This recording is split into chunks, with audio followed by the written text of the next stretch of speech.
Well, good morning, Interim Labor, Health, Social Services Committee. Today is April 27th. We are at the first meeting of our interim. And as perfunctory, let's start by calling the roll. Ms. Talbot. Good morning, Mr. Chairman. This is roll call for Joint Labor, Health, and Social Services for April 27th, 2023. Senator Barlow. Senator Bouchard. Here. Senator Dockstetter. Excused. Senator Hutchings. Here. Representative Chadwick. Here. Representative Clouston. Here. Representative Hornock. Here. Representative O'Hearn. Here. Representative Penn. Here. Representative Trujillo. Here. Representative Ward. Here. Representative Yin. Co-Chairman Baldwin. Co-Chairman Zwaniter. We have a quorum, Mr. Chairman. All right. Well, welcome everyone to the first interim meeting. For many members of the House, this is their first interim meeting, so I might just do a bit of housekeeping.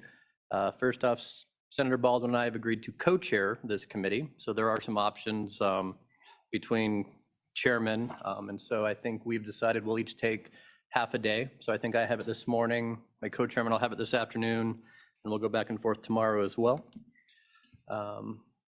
Perhaps just because we do have a lot of new people and some of the LSO staff are familiar faces to some of us on each side of the legislature, I would like to take just about a minute or two if our 4 or 5 LSO staff would introduce themselves, just so we kind of know who they are, what part of LSO they're in, and what their function is as part of the interim committee. So maybe Anna, we'll start with you.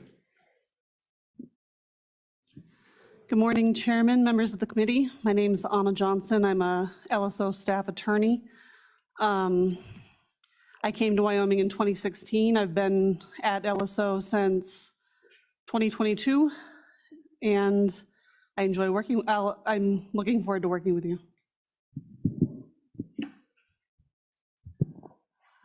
Chairman Zwaniter, members of the committee, my name is Katie Adams, and I am a staff attorney with LSO. I started in February. I went to law school at California Western School of Law and then worked various jobs before this one. And I'll be helping support Anna and doing some of the staff attorney work.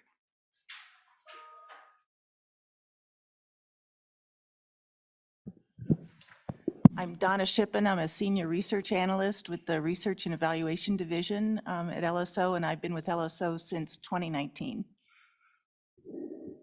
I'm Katie Talbot, and I'm a legislative editor for the LSO, and I've been here since 2020. All right. Well, welcome all of you, and hopefully that helps the committee kind of understand. I think Anna is our lead attorney for labor health this interim, so congrats or condolences on that promotion up. And real quick, committee, I know there are 7 freshmen in the House, so just a little bit about how the interim works. We will have 3 interim committee meetings that are currently scheduled here, Evanston and Saratoga. As part of that work, our first meeting is really exploratory. So Management Council has assigned us interim topics, and we are here to listen to information on all of those topics. And if some piece of legislation or further research is warranted, we'll have kind of a general motion to ask LSO to either draft legislation or do further research and kind of hone down what our issues are going to be throughout the interim at this meeting. And then at subsequent meetings, usually the middle meeting, we have a rough draft of legislation. We'll fine tune that. And then at our 3rd meeting, we'll vote to make that a committee bill or not. So certainly any issues you hear, if they are warranted to be a committee bill brought by this full committee, we'll ask for them as such. If you hear an idea that maybe not fits into the Management Council topics that were assigned, but you think it's an interesting issue to pursue on your own, you can certainly ask LSO at any time to make that an individual bill. At times, people have had individual bills and they come back at the 3rd meeting and they bring us materials and say, make this a committee bill, and we can have that discussion, that vote at that time.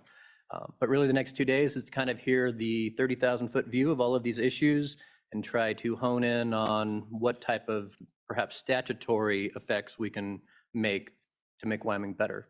So it's a lot of listening the next 2 days, and most of the motions tend to be kind of perfunctory, say, yeah, let's draft a bill draft. So know that you're not voting on a final product. If you say, yeah, we can have a bill drafted on that idea, it doesn't even mean you like it. It just means we got to keep LSO busy for the interim. So any initial questions before we start with our 840 topics? Seeing none. First topic for the entire morning is on EMS, emergency medical services. And so we heard a little bit of discussion in the interim pre-committee on topics, and this tended to be everybody's 6th or 7th, but because we all generally agreed that EMS was an issue we need to pursue and see if we can make some statutory changes to improve how it's working. This will be our morning topic. As you can see, it's funding and development and some other behavioral issues that are going to coincide with labor health and maybe some other task forces. So first up, I think the Department of Health is here. We're going to welcome. Mr. Chairman, Yep. I Member of the do board. have a quick question Sure. before we begin. We'll bring Director Johansson up, but go ahead. So I know at least 6 of us wanted to talk about medical freedom and how to prevent mandates. So that didn't make it to the topic list, and I'm wondering if we can add that at some point. And so committee, at any time, if there is kind of an agreement from this committee to ask Management Council to broaden our interim topics, we can certainly take that to Management Council, say we'd like to pursue, a tangential issue, they can form a subcommittee, a task force, assign it to us, et cetera. And so at the appropriate time, perhaps tomorrow when we talk about agency updates, if that's a motion you'd like to make, we'll discuss it and go back to Management Council and ask for permission. And certainly if it's related to any of these issues, we can add that into statute, et cetera, at the appropriate time. Yep. All right, Director Johansson, welcome to Casper, and here to talk about EMS. Floor is yours. Thank you, Mr. Chairman, Co-Chairman Baldwin, and members of the committee. It's good to be with you this morning. I'm Stefan Johansson, the Director for the Wyoming Department of Health, joined to my right here by Stephanie Pyle, who's the Senior Administrator of our Public Health Division, and to my left by Dirk Dijkstal, who is the Section Chief of our Health Readiness and Response Section in Public Health, which has oversight of the Office of EMS among some other duties. This morning, we had sent you all a kind of an omnibus presentation, as we usually do, from the Health Department on all of the topics for the next 2 days. The EMS topic in your slide deck or your presentation does begin on slide number 2. The agenda is pretty simple. As Chairman Zwanitzer mentioned, we were asked to provide you an overview of our role in the Office of EMS. So we'll provide a little bit of background on that office, a little bit of information on EMS infrastructure and our labor force, as well as some fun facts and data on EMS demand. And then talk briefly about, as we did during the session and as you all discussed in your interim topics discussion, what some of the challenges to sustaining EMS services around Wyoming are, both in terms of cost and revenue, the fact that Wyoming EMS around the state is sometimes heavily reliant on volunteers. And then we'll close with some of the EMS initiatives that are underway that you all authorized both 2 sessions ago and this previous session, and give you some updates on what we're doing with some of those authorizations. Mr. Chairman, on slide number 3, just by way of background, as I mentioned, the Department of Health and our Public Health Division, we're really charged with somewhat of a limited task when it comes to EMS. So I want to be clear to the committee, we do not manage or oversee directly EMS services. And Director Johansson, I could stop you just for a second. I think it's tab 8 on the e-notebook. And Anna or Katie, are we putting this presentation up on Zoom? I don't know if we have it, but if you'd pull it up, that would be great. Sorry, go ahead, Director. Thank you, Mr. Chairman. Again, on slide number 3, just wanted to be clear with the committee that our Office of EMS is really charged with regulating and licensing EMS professionals and ambulance-based services. So the way I like to think about it, members of the committee, is our EMS office in the Department of Health, we're a licensor, a regulator, and an educational and training entity. So in addition to some of those technical licensing and regulatory functions for EMS, ensuring certain standards and safety, et cetera, Dirk and his team also facilitate and provide various trainings and educational opportunities for EMS personnel around the state. We do offer the levels of licensure for EMS that you see listed on slide number 3, including emergency medical responder, emergency medical technician, intermediate emergency medical technician, advanced emergency medical technician, and paramedic. Mr. Chairman, slide number 4, again, a little bit more background. It probably goes without saying here, EMS, emergency medical services around the state. This is a 24-hour-a-day, 365-day-a-year system that really is a critical safety net for every resident of the state. You'll see in the most recent year, and that first bullet point should say 2022, not 2023, but in 2022, Wyoming EMS providers responded to approximately 84,000 requests for service. There are currently 62 licensed ground-based EMS agencies, and there's 45 based ground 911 response transporting EMS agencies in the state, staffing 69 stations. And you can see those stations on a map on the following slide. EMS agencies are typically operated by hospitals, fire departments, private nonprofits, or even for-profit corporations. And the funding mechanisms for EMS reimbursement, as many of you know, are pretty fragmented. They're pretty diverse. Like other areas in our health and human services system, it's multi-payer. And by nature of being multi-payer, it means that there's differing levels of reimbursement for different services that EMS agencies provide, which we'll get into a little bit here in a few minutes. There's a significant difference in services that exist between frontier rural and our urban or urban-ish communities through the EMS system in Wyoming. That's part of the challenge that we'll discuss in this overview, is that problems of scale are very real in healthcare in Wyoming. I know I'm being redundant, and many of you know that, but sustaining EMS services in areas, for example, that might have lower volume, but still have to maintain those high fixed cost, 24-hour operations and staffing becomes very difficult, and the funding models being so fragmented and diverse makes that quite a challenge, both operationally and economically for the state. On the next couple of slides, Mr. Chairman and members of the committee, you can see again the map of the various 911 ground transporting EMS stations around the state.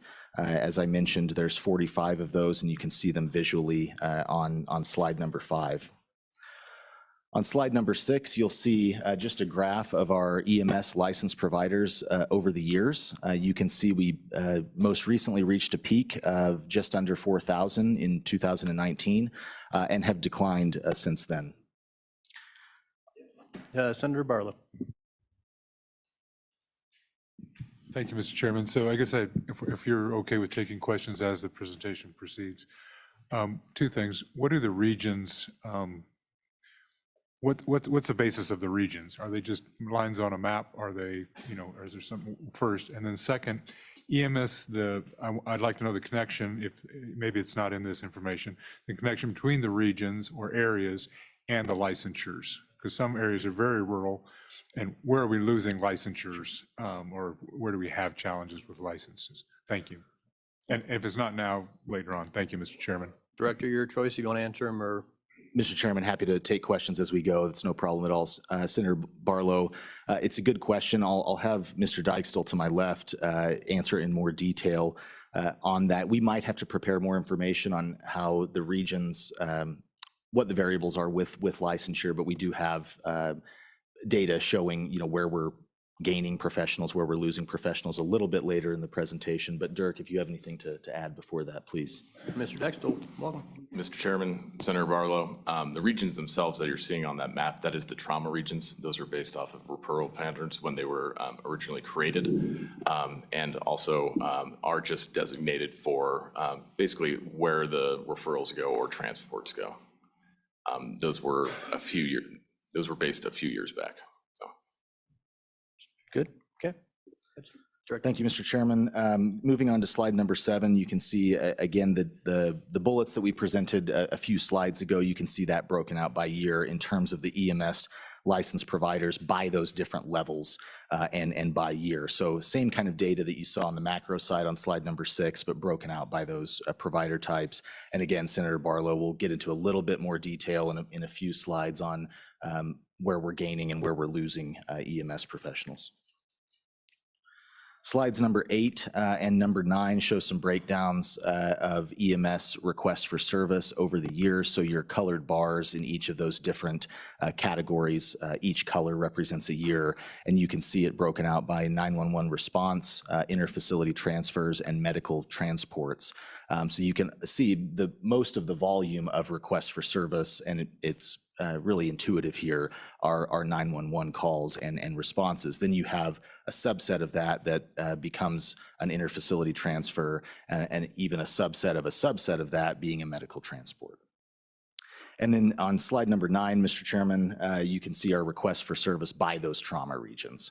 And again, as Mr. Dykestal mentioned, that really just, those regions refer to, where folks go, how responses happen, and especially where those referral patterns take place around the state. So Director Johansson, it certainly looks, when you talk about the EMS request for services, that interfacility transfers and medical transports are quickly increasing in 2022. Any idea why? Mr. Chairman, I will kick that once again as a lifeline to Mr. Dykestal on why we've seen that increase. Sure. Yeah, we attribute that to maybe two different things. At the Office of EMS, we are attributing that, one, to better data collection, and some of those are not necessarily reimbursable calls. So sometimes, we have to go out to a lot of these agencies and just ask for a little bit better data collection. And then also, the aging population, we believe, does contribute to, especially the medical transportation. So the medical transports that we've defined here are actually medical transports that originate from hospitals that go back to facilities such as long-term care facilities. So again, we're attributing that to two different things. More likely, the larger increases from the aging population. And then Senator Barlow, do you have a question as well? Thank you, Mr. Chairman. So in the footnotes on this graph, it talks about non-paying. I want to be clear. Part of the discussion, interfacility and medical transports always generally do pay. It's the EMS that does not pay. Is that a factor as well? Thank you. Mr. Chairman, Senator Barlow, that really comes down to a medically necessary definition, or what is deemed to be medically necessary. So a large amount of, especially the interfacility transports, if not all, are going to be likely reimbursable. Those are typically, going to a higher standard of care. Medical transports going or leaving the hospital, depending upon what the nature of that is, may or may not be reimbursable. All right, thanks for letting us interrupt you again. Go ahead. We're on slide 9, I believe. Yes, Mr. Chairman, and I'll just add to that, Senator Barlow, as you well know, it gets complicated when we can look in aggregate at the number of calls or responses that go unreimbursed. But in a multi-payer framework, there's multi-payer rules of what gets reimbursed and what doesn't. I will say that the majority of our EMS volume in Wyoming, which is intuitive again, as Dirk mentioned, really related to the aging population. So Medicare is a big player in this world, and there's certain limits on what Medicare, the program mostly for those 65 and older or disabled, the federal insurance program. There's things that Medicare just currently does not pay for, things like community paramedicine when EMS responses happen and a facility transfer does not occur, but there might be services or treatment that happen as a result of that response. We're trying to work with CMS on maybe looking at options for leveraging better Medicare participation in funding EMS, simply because it's such a big part of the volume. And in a multi-payer framework, having that sustainability around the state and looking at financial sustainability, you have to take into account those bigger payers. Please. Mr. Chairman, Senator Barlow, Senator, if you don't mind, I'd just like to add one last thing to your point about reimbursability. We are generally speaking thinking that about 90% of transports are happening on the 911 response based off the numbers that we're presenting here. Jay Osby from our Office of EMS roughly did a figure last year or study of 911 transports, and from the best of our ability, we believe about approximately anywhere between 30 or 35% of these 911 responses are going unreimbursed, likely due to non-transports, or declining transports in these cases. Representative Penn. Thank you, Mr. Chairman. So you kind of answered some of my question as far as this non-payment. My question, I guess, dives in a little bit deeper, or maybe you could just clarify for me a little bit more as far as if there is a response, but a patient isn't transported, maybe they decide to go private vehicle, or maybe they decide that they didn't need to actually, come into the hospital. Is there zero reimbursement no matter what type of payer, or do some payers pay for that, or is it just a cost that gets eaten by the facility or by the agency? Go ahead, Director. Mr. Chairman, Representative Penn, it's a great question and frustrating answer that it depends on the payer. And so, for example, Medicaid, which we oversee, will pay for certain types of responses and what is now referred to as community paramedicine, where services might be delivered on site to prevent a transfer to a facility. We've opened that up in recent years. Medicare, on the other hand, may not for that 911 response. Other payers, I think it's variable. Certainly let Dirk speak to that if he has any information, but really depends on that payer. And I think the default and why this is so challenging, Representative, is, we have county and local funding that's supporting EMS agencies. Some are volunteer-based. And so those fixed costs of just being able to respond, having the staff and the equipment, which we'll get into shortly, that's really where that cost is born, is having folks available, even if there might not be a health insurance or a public payer that's reimbursing them on a service basis. Dirk, is that accurate, or would you like to add anything? Mr. Chairman, Representative Penn, Director Johansson has really hit to the heart of this. During the 6 different listening sessions we conducted last summer to discuss challenges to sustainability and operations with the EMS system, this was a large focus of that. And again, like Director Johansson had mentioned, it is definitely dependent on the payer and dependent upon the situation at hand. Can I follow up, Mr. Chairman? So you mentioned paramedicine, care being administered at the scene. Is that something that the agency would then attempt to bill for, and maybe they got reimbursed, maybe they didn't? And then also, do you know if there is a greater likelihood of reimbursement depending on what level of EMT or paramedic was present at the scene? So is there a greater likelihood that an insurance company might reimburse if it was a paramedic that was there versus a, basic EMT? Mr. Chairman, Representative Penn, your second question, I promise I'm not meaning to frustrate you. To your second question, again, it depends on the payer and on the service. It really is a mixed bag. We can dig into the types of professionals based on payer and based on plan, and maybe you'll hear testimony from that during this topic. But it really just depends. I wish there was a standard answer. Can certainly give you the information for our plan in Medicaid of what is and is not reimbursed when it comes to EMS, and happy to provide that breakdown to the committee. But it's just so variable. And as Dirk mentioned, and part of the information we'll get into on some of these initiatives, did a lot of work to meet around the state with agencies and the stakeholders last summer in preparation to deploy some of the ARPA funding that you all authorized.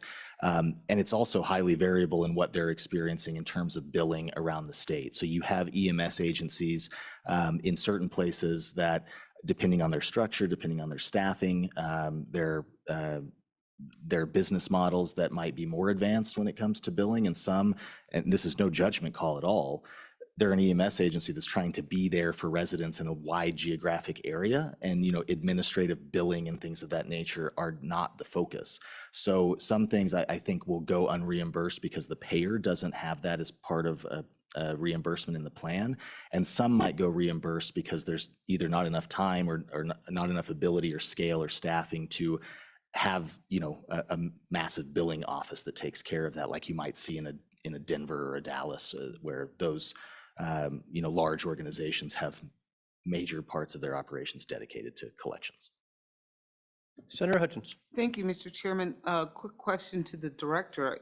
When we're talking about the 35% of them do not pay, do you not have a payment plan for someone to jump into so they're getting a service and they're not paying for it. That's what I'm kind of hearing. What are you guys doing about that? Mr. Chairman, Senator Hutchings, it's another great question. And to be clear, again, the Department of Health doesn't provide payment or reimbursement in our EMS program for EMS services. We obviously oversee the Medicaid program, which is health insurance in a wide variety of areas, which reimburses for services like this. But the answer to your question is those 35% of calls or responses that go quote unquote unreimbursed, that's more of a market issue. And your Department of Health here, I think it's a good policy question, is not the safety net for that uncompensated care or reimbursement, which leads to these policy discussions that we've been having for a couple of years of what is the role of the state when it comes to EMS and sustaining EMS? Should we be a payer that at the Department of Health that subsidizes that, or should we not be? You know, is there what that typically relies on, Senator Hutchings, is how the EMS agency, county-based or local, is set up, what their funding sources are, and it's not dissimilar from clinics and hospitals that with public and private insurance have uncompensated care and deal with that in a variety of ways. We'll get into some of the initiatives that I think are scratching the surface on EMS sustainability with some funding you all authorized in a minute, but certainly not indicating that there's a panacea of solutions from the department here. It really is challenging and becomes a pretty significant policy and philosophical question for what Wyoming wants to do with rural and frontier EMS. Okay. Carry on. Mr. Chairman, slide number 10, again, just getting into some of the EMS challenges around the state. You can see a breakdown here of EMS agencies that have been replaced or some of the changes that have happened. And on the bottom of that table, you'll see EMS transporting agencies that closed based on which date. This is not meant to be alarmist at all. This is, as I mentioned, it's a variable and kind of volatile industry around the country. That's no different for rural and frontier states, but it becomes more of a unique challenge. On slide number 11, we've broken down just, again, as a very high level overview, some of the challenges both operationally and economically that we see from the health department seat when it comes to EMS. And as I mentioned in my introduction, it really is, it's not dissimilar from an emergency room where you have really high fixed cost and 24/7 services. That's what, obviously that's what EMS is. Folks want it to be available, want response times to be quick. That means you have to have people and equipment regardless of if the calls come in. So high fixed costs and potential low or variable volume creates, again, economic and sustainability challenges. For BLS, what that means is basic life support. So we, in the EMS world, talk about basic life support and advanced life support in terms of what types of services are available. Equipment averages around $70,000 per year. And staffing averaging around $457,000 a year. So again, just an average here. We can certainly provide additional breakdowns to the committee as we get into the issue. But the point here is really to indicate high fixed cost, high labor cost, and variable volume, creating some of these economic conditions. As I mentioned, and we were discussing with some of your questions, volume-based payments. It's a challenge with discerning, trips or responses that pay and those that don't. So we estimate around 650 paid transports per year are required to break even if you're operating basic life support. For advanced life support, 1,400 to 2,000 transports per year would be required to break even solely on a fee-for-service basis. And again, this is, I know I'm being redundant here, but really variable across the payers and what gets reimbursed. But on average, I think it's helpful to map, again, with those kind of fixed costs that you see needed in EMS agencies, what's required to sustain that. Third, Mr. Chairman, as I mentioned before, we're seeing declining volunteerism. And in a lot of our EMS agencies in Wyoming, which is such a wonderful thing, and we're certainly appreciative of the service that our partners provide, Relying on volunteerism is becoming tricky and becoming part of the difficulty in sustaining EMS services in some of our more rural and frontier areas. And then getting to one of the questions from a few minutes ago in terms of who we're losing and who we're gaining, we have seen over the years increased workforce specialization. And you can see a few data points broken down there in the bullets where we're seeing some more specialty type providers where we've seen an increase in the number that Wyoming has licensed and providing service. So you can see with advanced EMTs, 34% increase, paramedics, a 17% increase, but a 29% decrease in EMRs and a 21% decrease in EMTs. On balance and total, our EMS workforce is down approximately 23% in the last 5 years. Director, Mr. Dijkstal, just because it's been an hour and I haven't asked a dumb question yet, and I should know, can an ambulance turn down a patient if they call 911, the ambulance goes to pick them up? I mean, I know hospitals are required to treat. If you have a small town ambulance, like many of these that have gone under, and they arrive, can they say this person is not going to be reimbursable, or they probably know them, any number of things? Are they required or not? Mr. Chairman, I'll kick that to Mr. Dijkstal on the specific requirements for being licensed here. I'll say personally, I hope not. If 911 call comes in, it wouldn't be refused, but Mr. I Chairman. believe that's articulated in a rule. Thank you. Mr. Chairman, no, they are not allowed to decline that. Thank you, Mr. Chairman. Up at the top, when it says 70,000 for a year for equipment and staffing is 457, is that statewide or is that region, or is that that's an annual cost, correct? Mr. Chairman, Representative Penn, just on average for everything we see in the system, an annual cost, averaging all the agencies together. So that would kind of be an average of the different regions. Mr. Chairman, Representative Penn, I think you could say that. Yeah. Okay, so that's not the total cost of the state. That would be the cost per region. Or the cost per, if you take this, I guess a better way to phrase it would be if you took the average EMS agency in Wyoming, so an entity that operates EMS services, on average, that would be their cost. So not necessarily the cost of the region, but the cost of the agency. So if a region has 6 agencies, this would be times 6 roughly. Mr. Chairman, Representative Penn, yes, roughly, but Dirk, you happy to clarify. And this, Mr. Chairman, Representative Penn, this is also reflective of just a single ambulance. Now, some agencies have multiple ambulances that they're staffing full-time as well. For instance, in Sweetwater County, I believe Castle Rock is currently operating either 3 to 4, depending upon the night. So again, that's based off of the ambulance itself. Thank you. One follow-up, if I may, Mr. Chairman. Okay, that makes more sense. I thought that seemed awful low, especially going back to slide 9, when we're looking at the number of requests for service. And I assume that this probably doesn't mean transports. This is probably simply like a 911 call that went out and that patient may or may not have been transported, because those numbers are quite high. And if our goal is 650, it seemed like we would easily make that. But thank you. I think that makes a little bit more sense. Okay, one more slide. Thank you, Mr. Chairman. Wrapping up and then happy to take questions.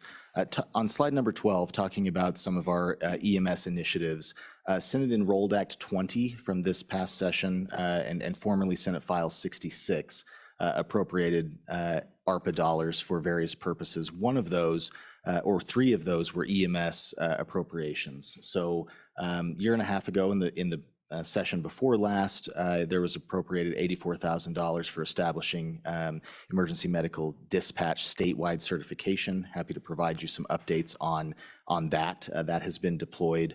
$5 million was authorized session before last for grants to stabilize emergency medical services, but primarily for staffing. Those of you who were with us a couple of years ago when the CARES funding and the ARPA funding were coming in might remember that we did various programs in the Department of Health in collaboration with you all and our hospital association and others to provide staffing stabilization funding for various health and human service providers, hospitals, nursing homes, and in this case, EMS. That was quickly deployed funding to go into the pockets of the frontline staff. Basically retention funding, some recruitment funding was allowed with that. But I think given the situation and given what we were all going through in those years, and the different economic conditions it created for healthcare, it was very much needed funding, and we deployed that quickly. All of that, or I think the vast majority of that funding, went out the door last year in 2022, and again went in volunteer or paid staff, went to all EMS agencies that were providing service around the state to compensate their employees.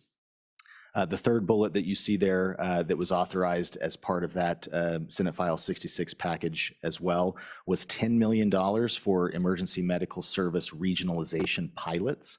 This came out of work from the Governor's Health Task Force, and ultimately the department was tasked with designing a program that would provide grants, and it goes to some of the questions Representative Penn was asking of how do you sustain, based on this multi-payer framework and some of these issues with reimbursement, how can we sustain EMS services? And some of those concepts come down to regional approaches, or approaches where, you know, administrative costs can be shared, or services can be consolidated or managed across a larger region.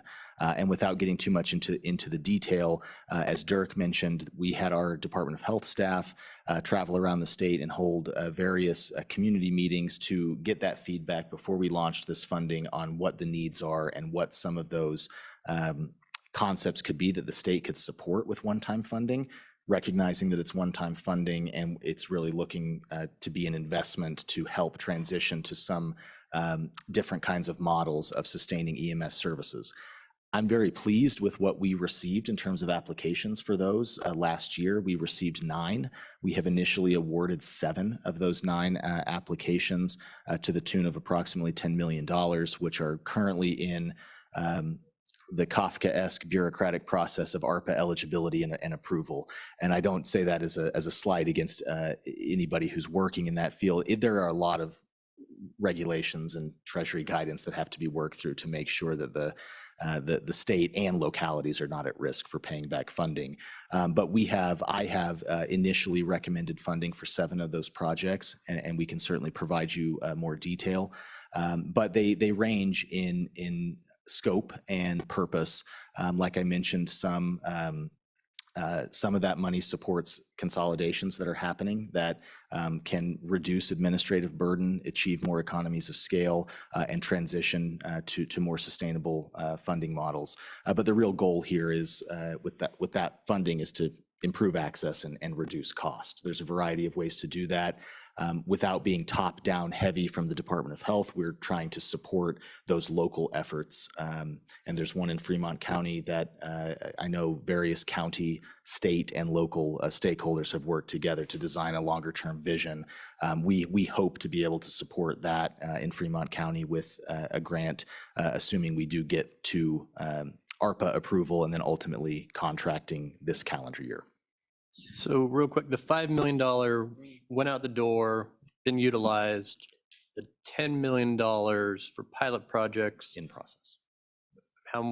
and they've all been approved and it's been at least encumbered or committed, and maybe just a little more information on that. Mr. Chairman, in terms of our budget, yes, it's been encumbered. So just to get into the weeds briefly on the detail of the ARPA funds, we put out a request for applications. We set up a committee in the department to review, score, and rank those applications.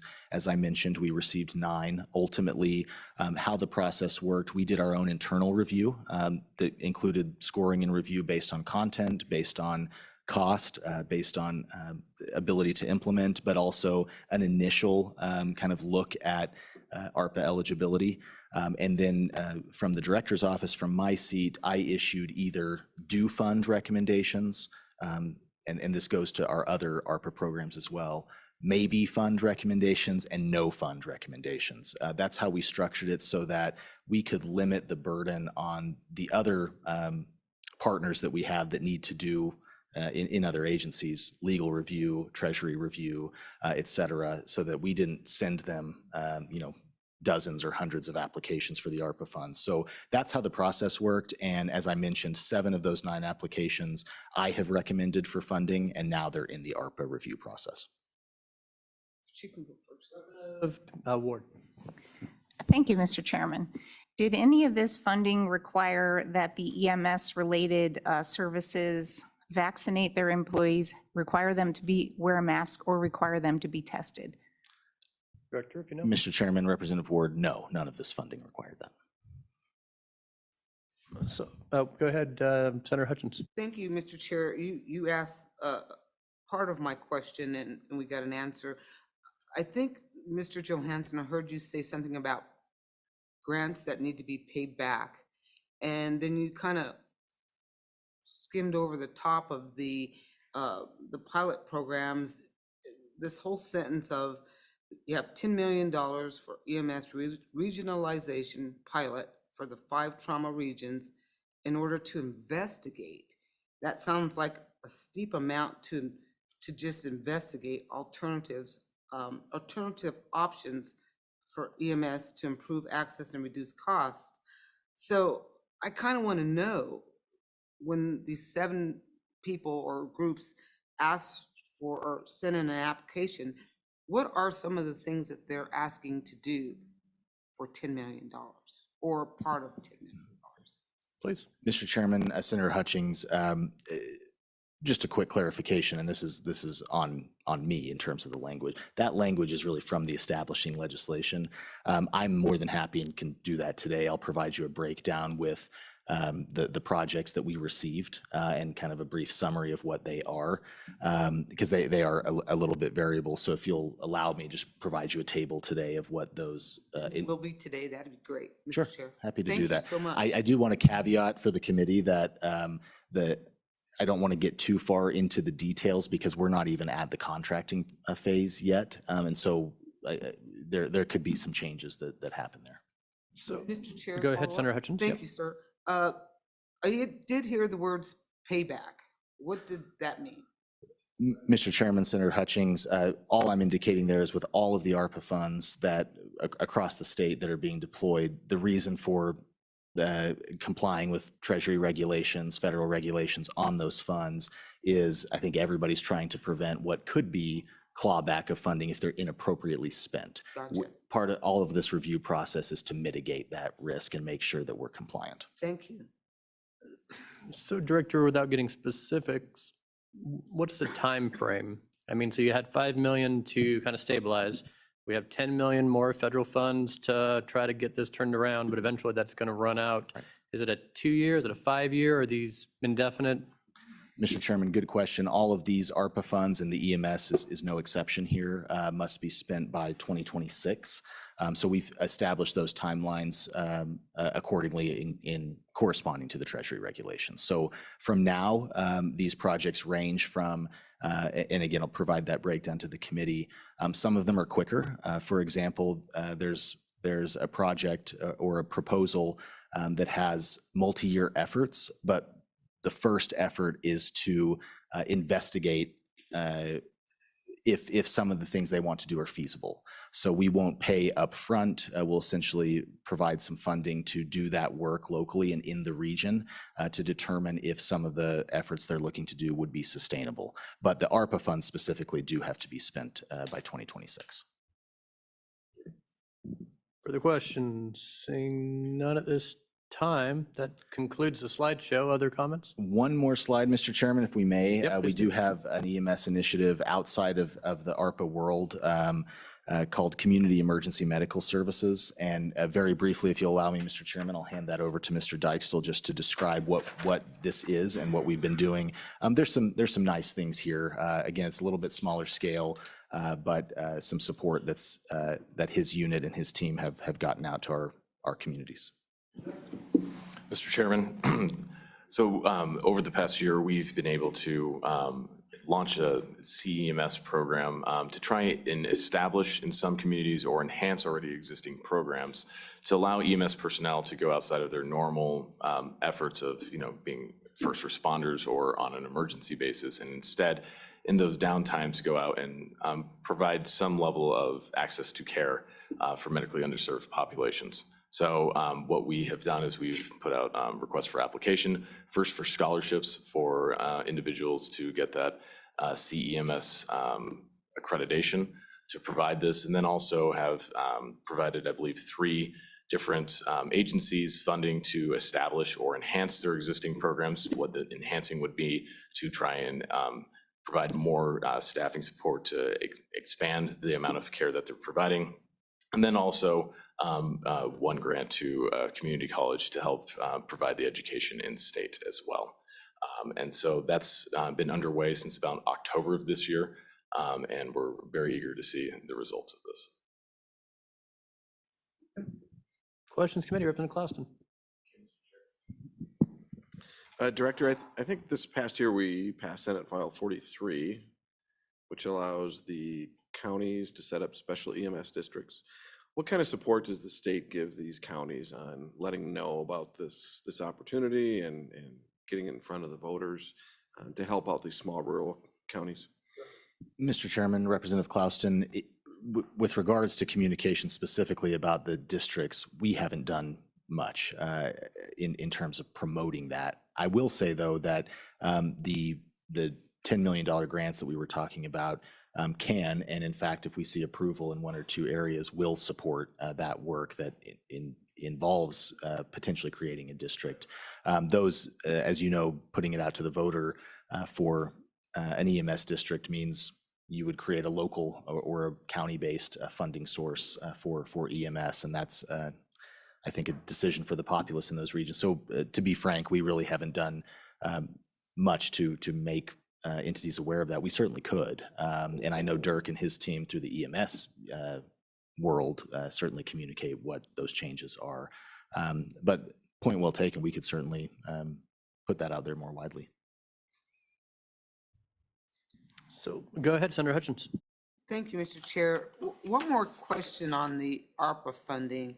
Do you already have this money? Mr. Chairman, Senator Hutchings, yes, it's in our budget, so it's been encumbered for this purpose. In that 10 million bucket, nothing has gone out the door as spent yet. Right. So the federal government has already given you the money. You're just waiting to spend it. Thank you. So I guess the question outside of funding, and certainly we have some federal money keeping us going, long-term structural changes in statute and programming and personnel. I mean, what we can explore in the interim that helps the Department of Health out. Ideas, thoughts? Mr. Chairman, it's the billion-dollar question there. Nothing specific from me in terms of recommendations on statute changes at this point. Again, there was some changes that were made this past session and the session before, allowing some new tools, both locally and at the state level, to have some options for EMS. I will say that the work that in conjunction with the governor's office that we're doing to engage CMS on the Medicare side, from my view, just knowing the volume of patients and the population and what the payer source is, we need options on the Medicare side. Just in the past 2 months, I've had numerous conversations with CMS to see if they will come to the table on things like allowing payment in Medicare for community paramedicine or non-transport responses. So far, there's not a whole lot of progress there, to be honest. But we're ratcheting up the pressure and hoping that we can get a payer reform on the Medicare side, even if it's for rural and frontier states, because we are so unique in that regard with sometimes lower volume, but the same higher fixed cost, that some of those payment mechanisms and payment reforms could be huge on the Medicare side. It's, we can make those changes as we have on Medicaid, but the volume is lower. Private payer volume is lower, really, and it being such a large self-insured state, you look for those critical masses and those larger payers, and Medicare in the EMS space and in the hospital space is just that entity. I'm optimistic that we can get some movement at the federal side. Our delegation is certainly aware of this issue as well. And CMS has in the past offered waiver programs to allow things like community paramedicine reimbursement, but they started it, a few states applied, and then they cut it off. And so I've really been trying to engage with them on, let's do a rural carve out or a frontier policy that allows for some of these things. And as you take up this topic, Mr. Chairman, during this interim, more than happy to provide updates from my office and with the governor's office on how those policy discussions are transpiring. Other questions or discussion? Well, I had the Department of Health up here. I don't think they're going very far this morning, but we can always bring them back. With that, Administrator Pyle, welcome. Sometimes it's nice just to be up here and not have any questions, but if you did want to say anything, while we have you. One of my favorite constituents, so I'll put her on the spot. Mr. Chairman, committee members, my name is Stephanie Pyle, and I'm the Senior Administrator of the Public Health Division at the Wyoming Department of Health. You've heard it mentioned a couple of times, the listening sessions that we held last year. I just want to recognize Mr. Dykestil and his team for carrying those out. That was 5 in-person sessions, as well as an online session and a survey.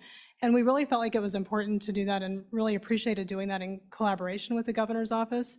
You've heard a lot of information that we collected and heard from those sessions and the slides that you saw today. We also do have a full report that's available online if you'd like to see that, and use that during the interim as you look into this topic and dive into the surrounding issues. So thank you very much, Mr. Chairman. Thank you for being here. All right. I don't know, Gov, I don't have a next step, but I don't know, Ms. Davis, if you have anything, others I'll call up Director Cooley, but anytime the governor's office is here, I'd like to give you a first crack. So welcome, Jen. Good morning. Thank you, Chairman. My name is Jen Davis. I'm the Health and Human Services Policy Advisor for Governor Gordon. As Director Johansson and his team mentioned, this has been a really important issue for our office over the last few years, and we appreciate the partnership that we've been accomplishing with the Department of Health in the listening sessions and the discussions. One of the things I do want to mention on top of what the director talked about is we do have an EMS subcommittee of the Governor's Health Task Force that, as Director Johansson and his team mentioned, were pivotal conversations that we had across the communities, and this subcommittee continues to meet and have discussion. It's a wide variety of stakeholders across the state, from county commissioners, legislators, individual providers, the EMS Association, of really trying to figure out how we tackle this really complex issue. As was mentioned, the volunteer workforce is going away. The other thing that we looked at as part of this is our educational programs across the state. What do we have in our community colleges and the university as far as EMT programs, paramedic programs? What's the enrollment looking like in those programs? Was there a need to utilize some of the one-time funding that we had to expand those programs? At this time, we did not look at putting any additional dollars into that, particularly in the WIP program or in ARPA, because what we have found in conversations is that the enrollment in some of those programs has been down, and primarily because what we heard in sessions is because the system is not sustainable in its current fiscal structure. So many of the positions that are available are only available for volunteers. They don't have the fiscal support to employ individuals full-time. So some individuals have been deterred to going into that profession, knowing that they will likely only land a position as a volunteer and not a paid part of the paid workforce. So that has been a really difficult discussion to have, to figure out how we build the workforce in a system where it is primarily volunteer and doesn't have the capacity to pay for full-time employees in that. So individuals are having to work another full-time job and still go to school, pay that tuition, to just volunteer.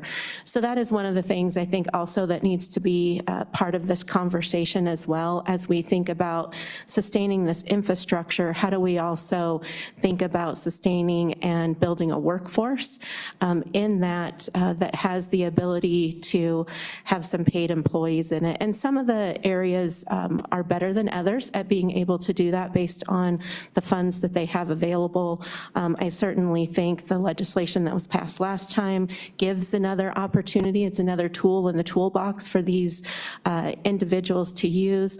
But we also know that part of that regionalization pilot is key in this too, because some of our very small rural counties, even if they were to do the district independently, for instance, Niobrara County, they don't have the population to be able to still get enough money from that to sustain a full-time paid EMS program. So I think those are just really things that we need to contemplate as we look at this issue. Again, it's very complex. I think the Department of Health did a fabulous job of explaining this. The infrastructure is different all across the state, so it makes it pretty complicated about how we find solutions. But I will tell you that your EMS subcommittee that's part of the Health Task Force is ready and willing to help all of you as you work this discussion during the interim, and is glad to be a partner in that as you have a group of dedicated stakeholders already available to you. Questions from Ms. Davis, Representative Ward. Thank you, Mr. Chairman. This might be a question for Director Johansson or you, I'm not sure. I think it would be interesting for the public to see when they pay for an ambulance transport, because certainly that comes on our medical bills if you're ever, it's never free. So it'd be interesting for the public to see of that amount that they have to pay, where does the money go? Say a transport costs $500. Of that $500, how much goes to the hospital? How much goes to the EMS? So why aren't the volunteers getting any of it, if you understand my question? Chairman Zwanitzer, Representative Ward, I do not know the answer to your question. I think it's a complicated question because of the different payers. So it would be based off of our EMS systems, our ambulance services. Some of them are independent, some of them are county, some of them are hospital ran, some of them are part of our fire department. The fee that is charged is likely due to whatever their payer source is for that. But one example would be, say, an elderly individual fell in their home, called for a 911 call. They get out to the scene, they assess the individual, and the individual does not need to be transported. That is not a reimbursable call. So there is no money transferred in that those individuals, whoever responds, whether they were volunteer or paid EMS providers, there is no reimbursement for that service. So it's really dependent on the call, really dependent on the source. Again, and depending on who they are, if it's a hospital-based, I'm sure part of that does go to the hospital, part will go to the ambulance service, but I don't have a breakdown. That might be a great question for one of our payers. Representative Hornock. Thank you, Mr. Chairman. So in this information, seems like there's 62 licensed ground-based EMS agencies. And the funding source for all of those, it's been said that it's very fragmented, which is understandable. Some of these are tax funded, some of these are volunteer, some of these are paid through Medicaid, some of these are, you could have 62 ground-based EMS agencies and you have 62 ways of funding those agencies. So I guess two questions.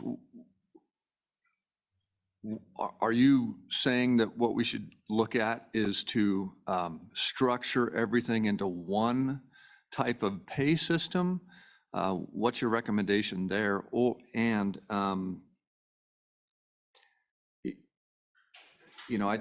I also don't see many of these. I understand that their funding might be pretty tight, but I don't see these, really going belly up all the time. So I guess, what is your recommendation for what we're looking at here? And is there a place where we can go see? Most departments have one funding mechanism, and so we can see how much money is spent in that department generally. Is that possible with these EMS agencies? Can we see where the money all goes, how much goes to EMS, or because there's so much fragmentation, is that almost an impossible task? Ms. Davis, you want most of that? Chairman, Representative Hornock, that's a great question. Of the 63 that we have, I have a breakdown here in front of me. We have 13 that are hospital-based. We have 13 that are fire-based. We have 15 that are third-party government, so probably county-ran. We have 3 that are contracted. So it's a huge variety of how they are structured, which then is different in how they are funded. Also, services are reimbursed by insurance, Medicare, Medicaid, private insurance. They all have reimbursement for ambulance services. It's just like any other provider. They need to be contracted with that service in order to be reimbursed through that provider. So again, that depends on whatever they negotiate with the provider for what they're reimbursed on that. Where the complication, I think, really comes in this system of looking at sustainability in this area is, I think, a good policy question that you all need to wrestle with. When we went around the listening sessions, we heard, like, what's the expectation of EMS? Well, the expectation of EMS in Wyoming, of what we heard, is that they want, when they call 911, someone to show up as soon as possible with the most skilled person possible to, provide care for them right on the scene and get them to where they need to be. Well, in order to do that, that requires an infrastructure, and it requires an infrastructure that's sustainable. So we need to look at what does that mean? Does that mean that we need a state general fund investment into this to sustain it across the state? Maybe. I think that's a question that you all get to wrestle with. It's very complicated because it is a reimbursable service, but the reimbursement is not consistent. It's not the same. We have 35%, as you heard, that are non-reimbursable. So those falls that happen, or somebody goes to a 911 call and that person says, no way, I don't want to be transported. I can't afford an ambulance transport. So then that is non-reimbursable, but we had staff who went out to that and used their skills and the services and gas and all of that infrastructure to respond. So we have to figure out a way, if we want that response of what's expected of an EMS system within our state, then we have to figure out how to make that infrastructure sustainable. As Director Johansson said, him and I have been having a significant amount of conversations with CMS around Medicare. Medicare is the majority of our transports. They have to be part of our solution if we're going to look at billable services. So to answer your question, I don't know what the solution is, to be very honest. I think it's very complicated. I think it's going to be multifactorial. It's going to take a braiding of funding, in my opinion, but I think that that's what we all have to wrestle with during this interim. And just to expand on that, if they are a county hospital or they're a government-led ambulance service, all that funding information is publicly available information on costs and payers. It's just the couple of private entities. We don't have that many in Wyoming that you probably couldn't get a breakdown for service and what their fees, charges are. So I think that was the other part you might not have mentioned. Yes, Other thank you. questions? Representative Penn. Thank you, Mr. Chairman. A couple questions. First, you said, I think, when you were breaking down the 63 stations, 3 contract, is that what you said? Is that the for-profit? Chairman, Representative Penn, I believe that they probably are the for-profits that are contracted within the counties for those service. I just have it listed as contracted, so I can't confirm that 100%, but that would be my guess. Could you just give me that again? So I think you said 13 hospitals, fire departments. If you could just give me that breakdown one more time, please. Yeah, the breakdown that I have here is, and I apologize, I read this wrong. Hospital-based are 11, fire-based 13, third-party government 15, contracted 3, and then we have other category of how they're funded. All right, thank you. And if I may ask one ahead. more question, and I'm not sure if this is for Mrs. Davis or whoever else in the audience, but I feel like we keep hearing that we don't really know what the reimbursement is. Well, we need to find out what the reimbursement is because that hinges on how do we go about this. And so whoever can give me information on what is the reimbursement, maybe that's various agencies can help me understand what is actually getting reimbursed versus what is getting charged. And also what is the charge? Maybe it's different between agencies, but I would like to have that information from whoever can give it to me. What are we charging? What is it actually costing? What does it cost to go out on an average run that is transport and that ends up not transporting? And again, what do we actually get back? So for whoever can answer that question, thank you. Senator Baldwin, you want that? I'm not going to answer that, but I will throw a lifeline out for someone who may be able to. I know we have somebody in the room who associates with one service, and we have somebody online who has some experience in that. The Hospital Association is online, and Mr. Quinney, if we can get him to come up to the table, he can talk to us a little bit about what charges and reimbursements and cost. And I will just relate, I'll answer just one little tiny piece of one of those questions. Related with the fire department is the cost of fuel is a cost that has gone up, skyrocketed in the last 2 years. Our budget in our fire department just went, it more than doubled, it maybe tripled in just our fuel cost alone to go out to the call. So that's just one piece of this, but here we have Mr. Quinney and I see Mr. Boley online. We'll start with Mr. Quinney, if you'd introduce yourself and try to answer some of Representative Penn's questions, if you would.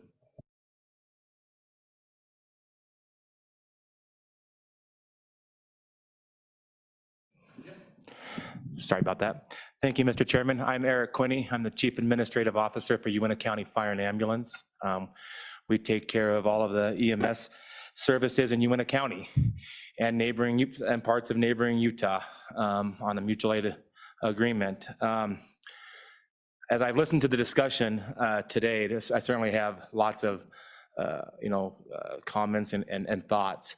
And as Ms. Davis has said, there's so many different ways that EMS is being provided in the state of Wyoming.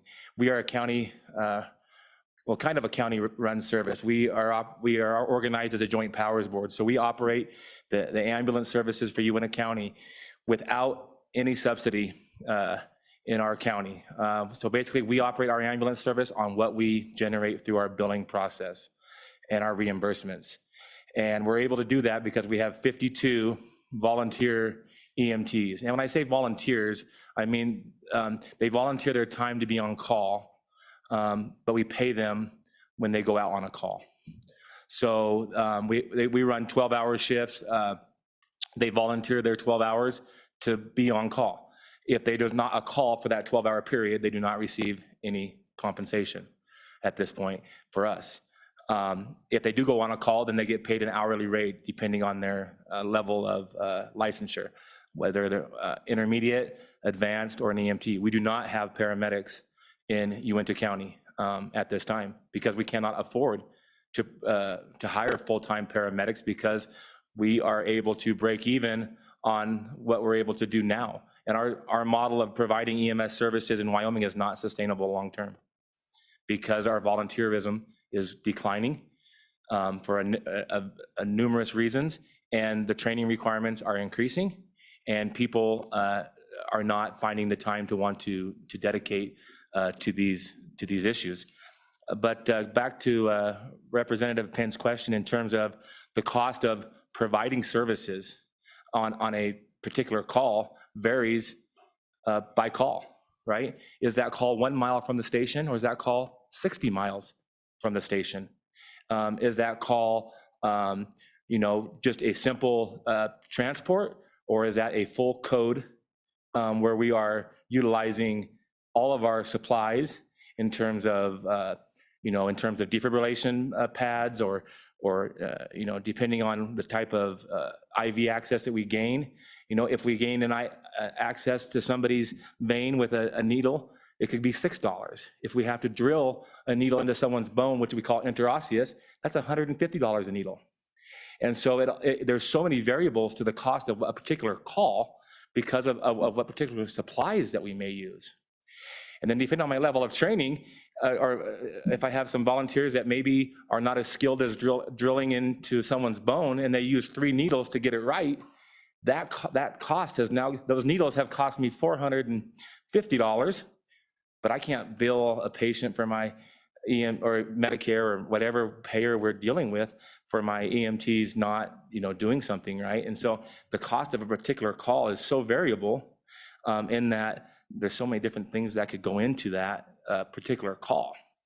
I did want to address in terms of just the overall, the non-transport services. That's a big money sucker for us, right? And there's so many different things, especially in Evanston, where we have the state hospital. These people that leave out of the state hospital go into halfway homes, right? And they need services. And a lot of times they're on Medicaid, and Medicaid reimbursement, a lot of times is a third of the cost of what we bill. Or these people, they may only need home health care, but Medicaid will only pay for 1 visit a week. So who do they get help from the other 6 days of the week? They call 911 because they need help, and they may not need to go to the hospital. It may just be, and this not just Medicaid patients, but Medicare and stuff. They fall out of their chair. They have nobody at home to come help them. So because the home health nurse is only coming 1 day a week because that's all that Medicaid is paying for and Medicare is authorizing, 911 is shouldering the responsibility for the other 6 days of the week to those people. And we go help them, sometimes multiple times the same person, multiple times a week, but we can't, there's no one to pay those bills. And these people are not the type of people you can send a bill to and get money back from because they're on Medicaid for a reason. They don't have the money to pay those bills. Senate File 43 was a great tool in the toolbox. It could be a great tool in the toolbox, but so many of the services that we provide are not to taxpayers of Uintah County. I-80 comes through our county, and this winter has been a little bit challenging, but I can have my crews be on the interstate all day long, going from wreck to wreck to wreck, checking on patients, and never have a transport all day long because there's minor injuries, airbags are doing their jobs and those types of things, but yet I'm expending all these labor costs to be out on I-80 providing services to nobody or that's paying taxes in Uintah County. And so we're asking, if we create an EMS district in Uintah County and ask the taxpayers to pay more taxes, which is tough right now because everything is so expensive, but a lot of that is to subsidize services that I'm providing to people that don't pay taxes in Uintah County, whether that's on I-80 or the halfway homes in Evanston that are coming from the state hospital, or the services that we provide in the community. If the Wyoming Highway Patrol calls me and says there's a wreck, 60 miles away, and we don't have any status of injury, or they call us because they don't know if there's any injuries, we respond 60 miles. That's a lot of fuel, and 60 miles back, and no transports often are generated from that. If there's law enforcement situation where we have suicidal subjects, call 911, they're suicidal over the phone, they put an ambulance on standby. So I send out a crew. They may sit outside a house or down the block for an hour while law enforcement deals with those people. They get them talked out of the situation, or some situations where they don't get them talked out. Again, no transports, but we have ambulance, we're providing so many services. But the fact of the matter is, if I close up my doors today, there's nobody responsible for providing EMS services in Uintah County. There's no statute that requires any government agency to provide EMS services. And so when you see the list of some of these agencies that have closed down, there's other agencies that sometimes come in and take over, but what that means is people are going to be waiting for a longer time for an ambulance to get there from a different town or a different area. And so this is a huge problem for EMS and long-term sustainability. And what the answer is, I think is going to have to be multifaceted. I think Senate File 43 is a tool in the toolbox. Can we get the taxpayers to agree to pay taxes for a service that we're also going to send you a bill for? And that's education. And my education, as we think about it, is going to have to be your taxes are not for the services that you're going to get. It's for the infrastructure of calling 911 and having somebody respond. That's what you're paying taxes for. You're not actually paying taxes for the services that you're going to get in the back of the ambulance. And then we have so many different variables on payers, insurances, Medicare. I can bill right now. I bill $23 a loaded mile in Uintah County, but Medicare is going to barely give me $7 of that. And then we get into, when I think a question earlier about can someone deny, Mr. Chairman, 911 services, right? No, but like at 2 a.m, my volunteer EMTs are going to someone's house, providing a service, taking them to the hospital, and then 3 weeks later, or 4 weeks later, I have Medicaid or Medicare or whatever payer saying that was not medically necessary, so we're not going to pay you. Well, how can I have my volunteer EMT at 2 a.m. decide what is medically necessary or not? If we don't transport that patient and then something were to happen to them, then the liability is through the roof. And so that's a frustrating on the agency's end, is we have people sitting behind a desk, looking at these claims saying, well, that is medically necessary, that's not medically necessary. And well, how do I have my volunteer EMTs make that decision? I don't. I say, if the person wants to go to the hospital, we take them to the hospital. And then we'll worry about getting paid later. Well, that worrying about getting paid later is sucking our ability to expand and provide paramedics or provide a better quality of service, because the cost of doing business has skyrocketed. $300,000 or so for a fully stocked ambulance right now. To cut costs, I've started taking the box off of our existing ambulance and then putting a new chassis underneath, which is saving me a little cost. I just tried to make an appointment at the factory to have that done again. They said we can get you in May of 2025. The fire side of 3 years on a fire truck is out of control as well.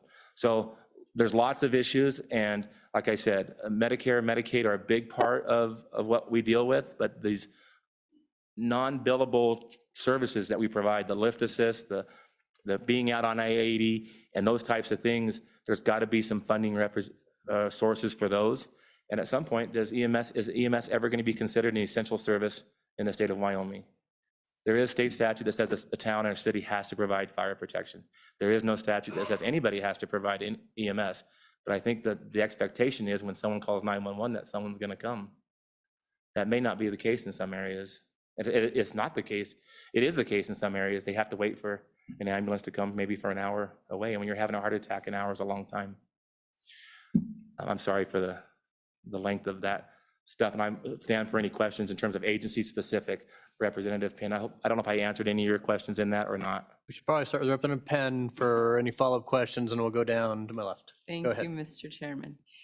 Yes, you answered some questions, and I have several more, if I may. First of all, I just want to congratulate you for, it sounds like running a tight ship and doing a good job to break even. I mean, that's a big deal, so thank you for that. Help me understand how you bill a little bit. I spent 10 years in the emergency department, so I understand that there are certainly different levels of acuity. There's a toothache, and there's patients where you leave a trauma room with the floor covered with supplies that were used. So are there levels that you can bill? And you did make one mention of $23 per loaded mile and your reimbursement of $7. Can you charge per mile? So if you have to drive 60 miles out, can you charge or bill differently for that call versus the call that's 3 miles down the road? We'll maybe start with that. Mr. Chairman and Representative Penn. So yes, we do have levels of billing. So depending on what the call is, we can have a BLS. And so we have a base rate for a BLS call, which is basic life support, not a lot of interventions done. We have a rate for advanced life support where we have done more. And then we have, a base rate for a critical care transport, which means, we're taking a critical patient from hospital to hospital, and we may have to have a nurse from the hospital right along, and so then we pay the hospital for the nurse's time. So that could be is a bigger rate. And then we add on, so the base rates are depending on the call type, and then we add the loaded miles. That's what we're able to bill for, is the miles that we have the patient in the ambulance.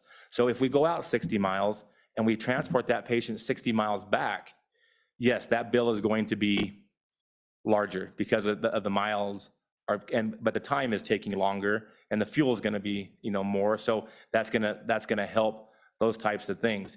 And when I first started this job 19 years ago, we were about $10 a loaded mile, and we're up to 23, which I would say is probably mid-range on what a lot of services do. I know Gold's Cross Ambulance out of Salt Lake City, that sometimes comes up to Evanston and takes patients. They're over $40 a loaded mile in terms of what they charge.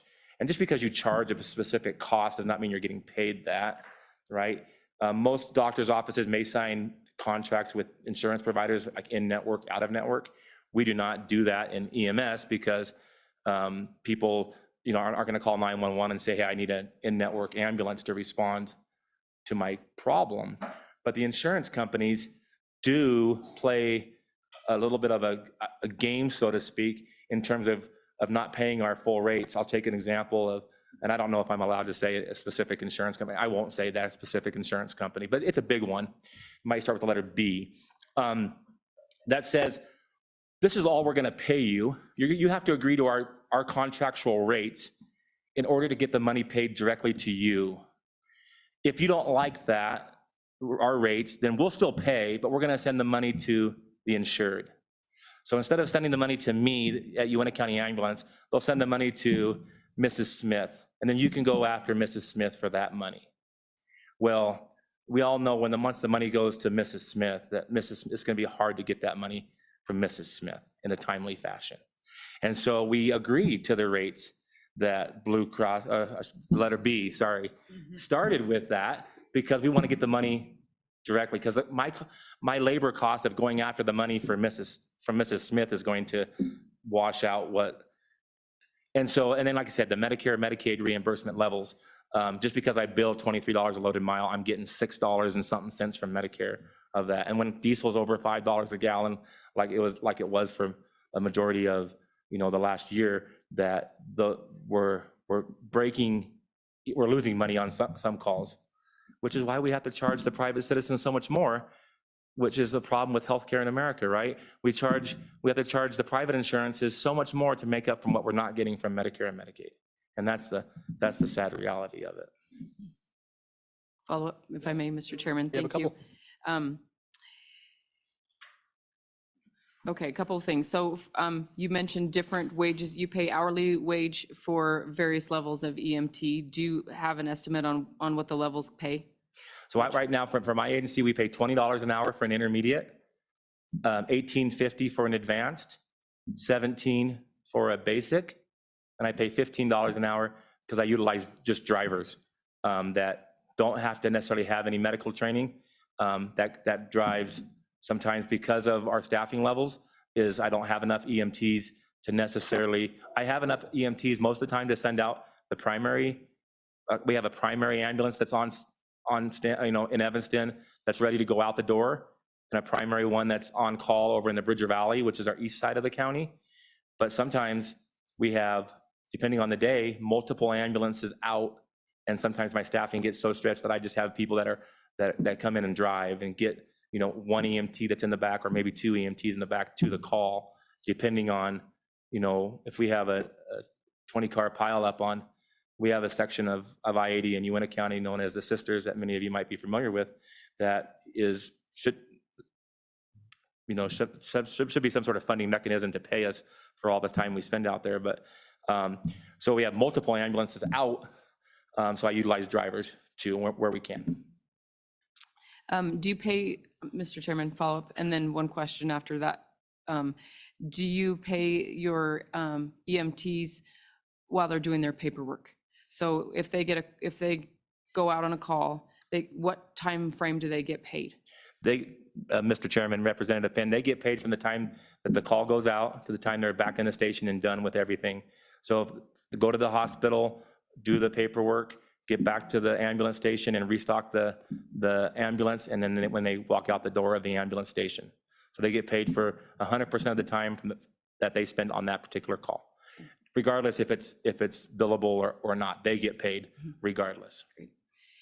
One more. Who does your billing? We have, Mr. Chairman, Representative Penn, we have two, we do our billing in-house. I have two employees that do our ambulance billing in-house. And whether that is the most efficient, there's some third-party companies out there that will do your ambulance billing for you.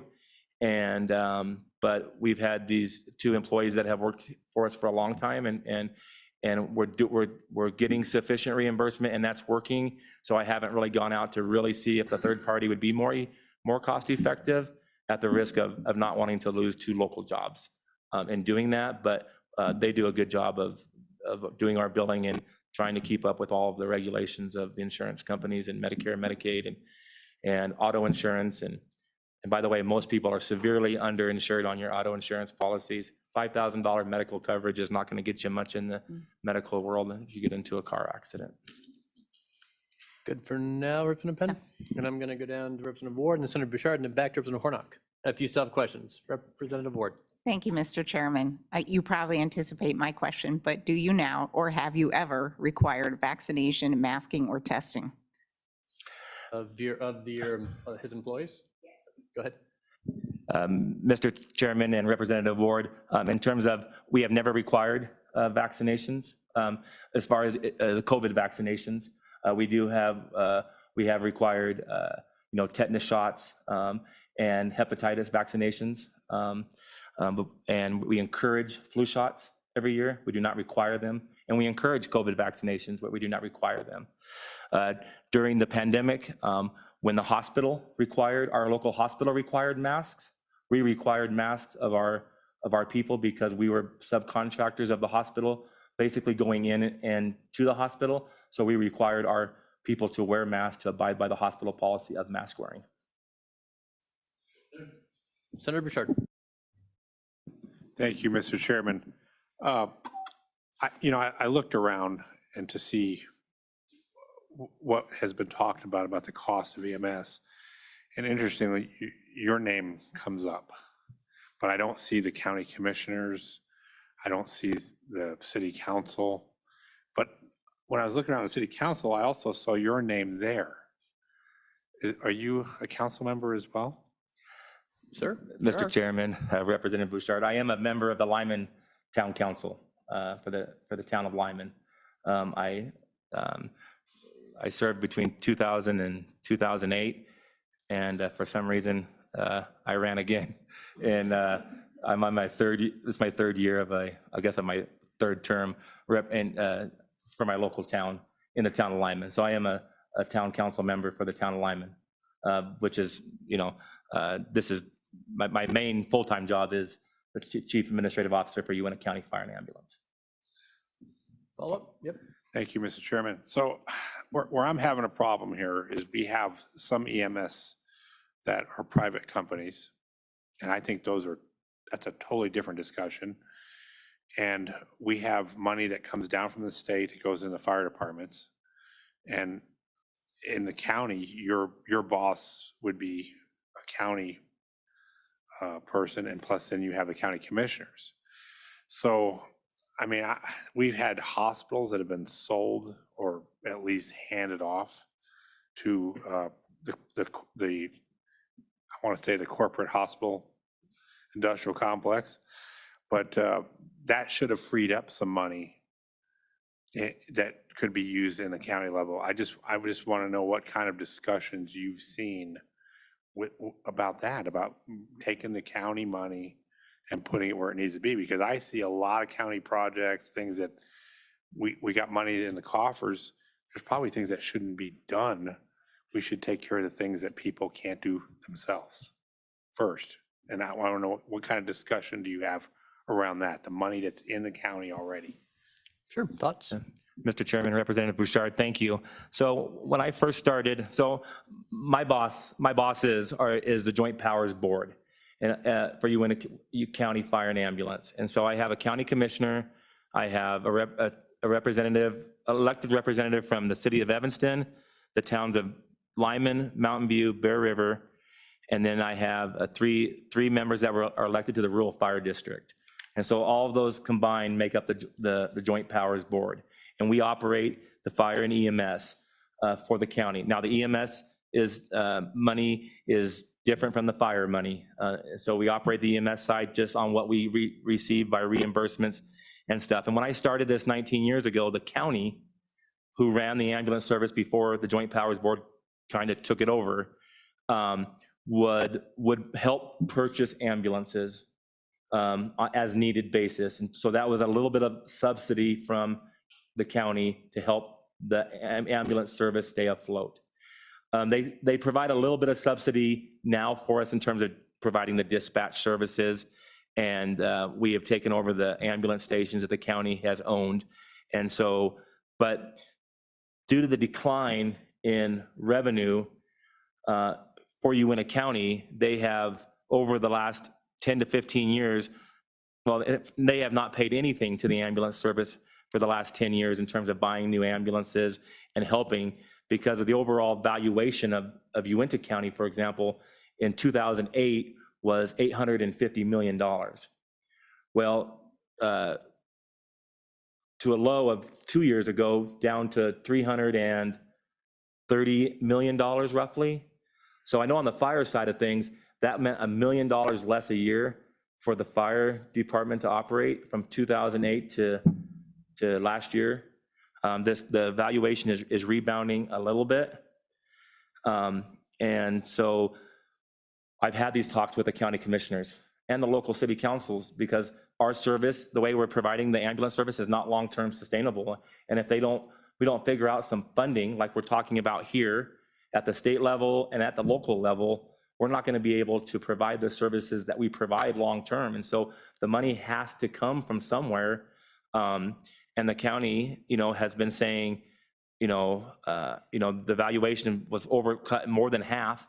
And so they're scrambling with the money that they do have to continue those services and not able to help in the EMS world. Well, my argument to them now is, well, if we don't have help, we're drowning, and we need to have help. And where that help comes from is why we're here, I think, a little bit today is to figure out the sustainability of EMS in Wyoming. We're not hospital-based, so a lot of these hospital-based services are able to pull in their paramedics into the hospital and work in the hospital and emergency rooms in between ambulance calls, or they increase the number of surgeries they do in a year to help subsidize the EMS side of the house, and those types of things. So, yeah, the conversation is broad. I know specifically for Uinta County that the problem has been the lack of funding or the lack of revenue available. And now everyone's just got their tax bills, for property taxes. I know that's been a hot button topic. Property taxes, going up 30%, roughly. Well, and we don't use any property tax dollars for EMS, but just a little bit on the fire side, the cost of providing fire protection has gone up 30 or 40%. So people's property taxes are going up, but my level of service is not necessarily going up, because a fire truck, what that used to be $500,000 is now $1 million.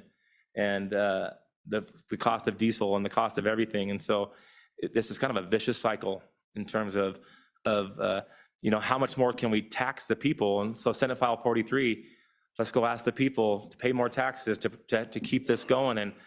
But yet we're providing all these services to people that don't pay taxes. And so how does that all work?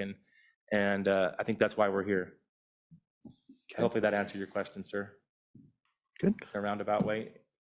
Well, you're good? Follow up? Mr. Chairman, yeah. I just want to see more of the county level discussion in this. I mean, the people that were elected to oversee all this, that's what I want to see more of. And I appreciate you being here, but I think you've kind of been, this has been placed on you when there's other people that should be involved in this conversation. Mr. Chairman, Representative Bouchard, I agree with you. But in the end, the county is not required to provide EMS services, right? Or the city is not required to either. And so that's the big conundrum that we're talking about, is who's required to provide these services?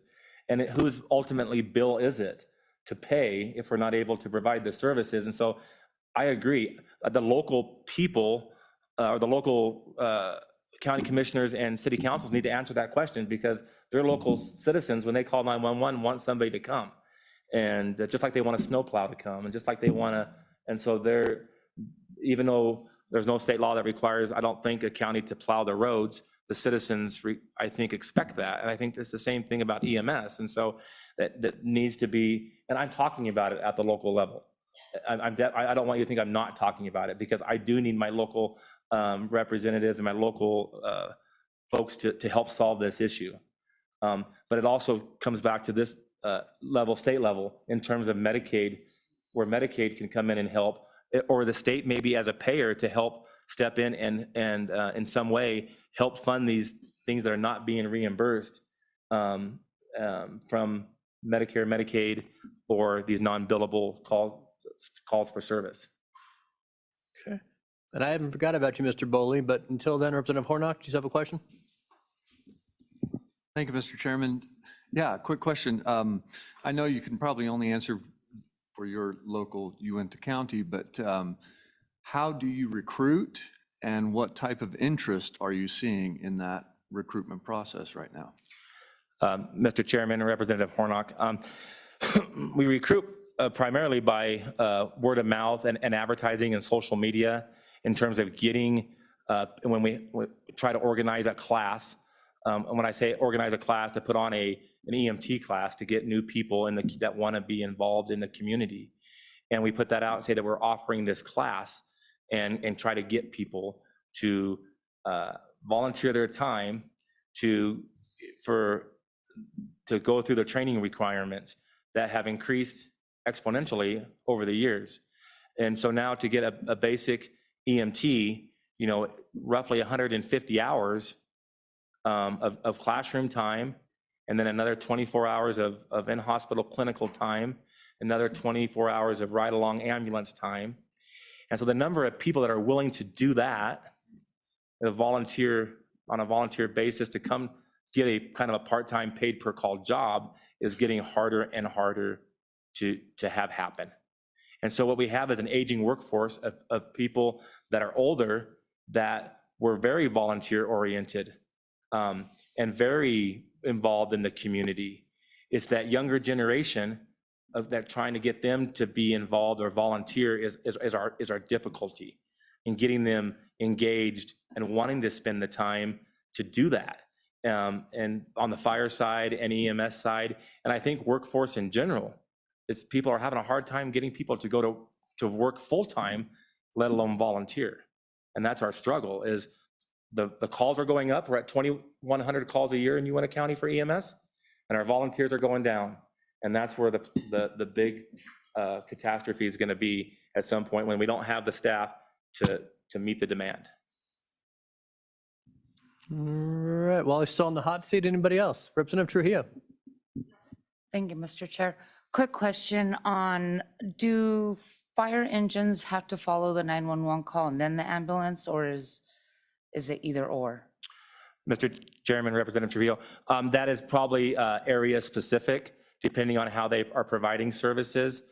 In Uinta County, our fire does not respond on all medical calls, but depending on what the call is, in terms of, is it a vehicle crash that might require extrication, then the fire department would go automatically with EMS, or is it a call where, let's say, a snowmobile wreck, where the patient is going to need to be transported from wherever they crashed their snow machine back to the ambulance, which may be miles.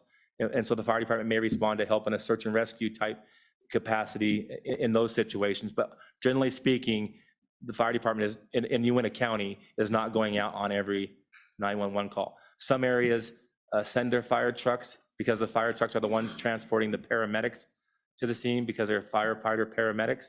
And then the paramedics hop in with the basic life support ambulance crew and they help transport. So you have a different type of situation in those situations where the fire trucks are the reason they're following is because they have the paramedics on board to help with those calls. Okay, thank you.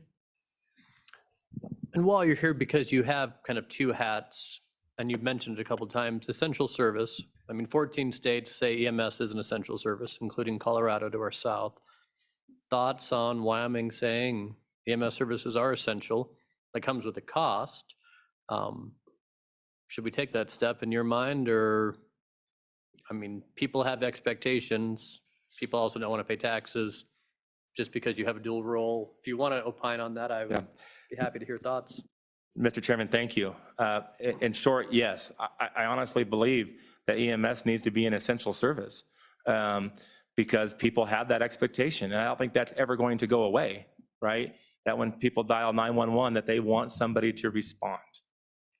And just like when we travel to other states, whether we're on vacation or work or whatever, when we're in other areas, we want those areas to provide EMS services for us as well. And so, but that again comes back to the question of funding. Certainly is how do we fund that? If we're gonna designate it as a essential service, where are we funding that? You know, are we passing that on to the counties and saying, okay, or what agency is gonna be responsible for that essential service? Is it the county level?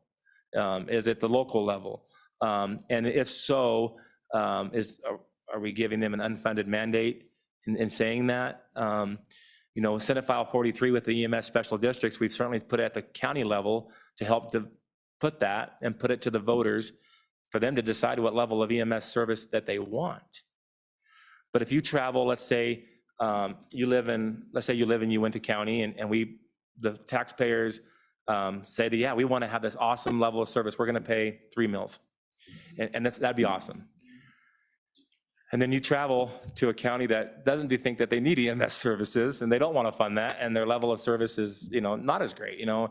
And so it would be nice to get to a state level that at least that we're providing a consistent level of service across the state. And how do we do that? I don't have all the answers here today, but we need to start working towards that. And I think EMS as an essential service is probably an important first step. Do you have a question over there, Yen? Go ahead. Thank you, Mr. Chairman. Mr. Quinning, and maybe this will be a question to Ms. Davis as well. So do you have a preference on where that duty should lie? Should it lie, both the funding and administration, should that lie more with the county or maybe a fire protection district? Or should it lie with the state and centralize it at the state level?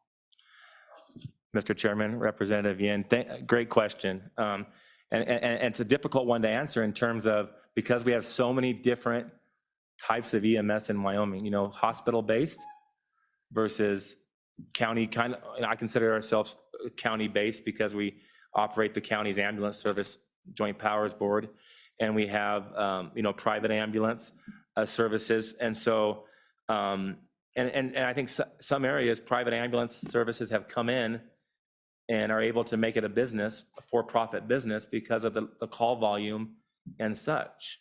But I think if you were to ask Fremont County, you know, they've had several private contractors kind of come in to try to make a go of it, and they make it a go of it for a year or two and realize that it's not profitable in Fremont County because of, first of all, how big the county is, how much care they have to provide that's non-reimbursable, and the staffing challenges. The county level kind of makes sense in terms of doing that because it incorporates a lot of different areas. But I think you probably have, it would make sense in Uinta County for sure. But you have different areas where you have private and you have, you know, where they've come in and taken over that, or you have counties where you have several different types of, you might have a combination of hospital-based and county-run where that might be an issue, but county level makes sense.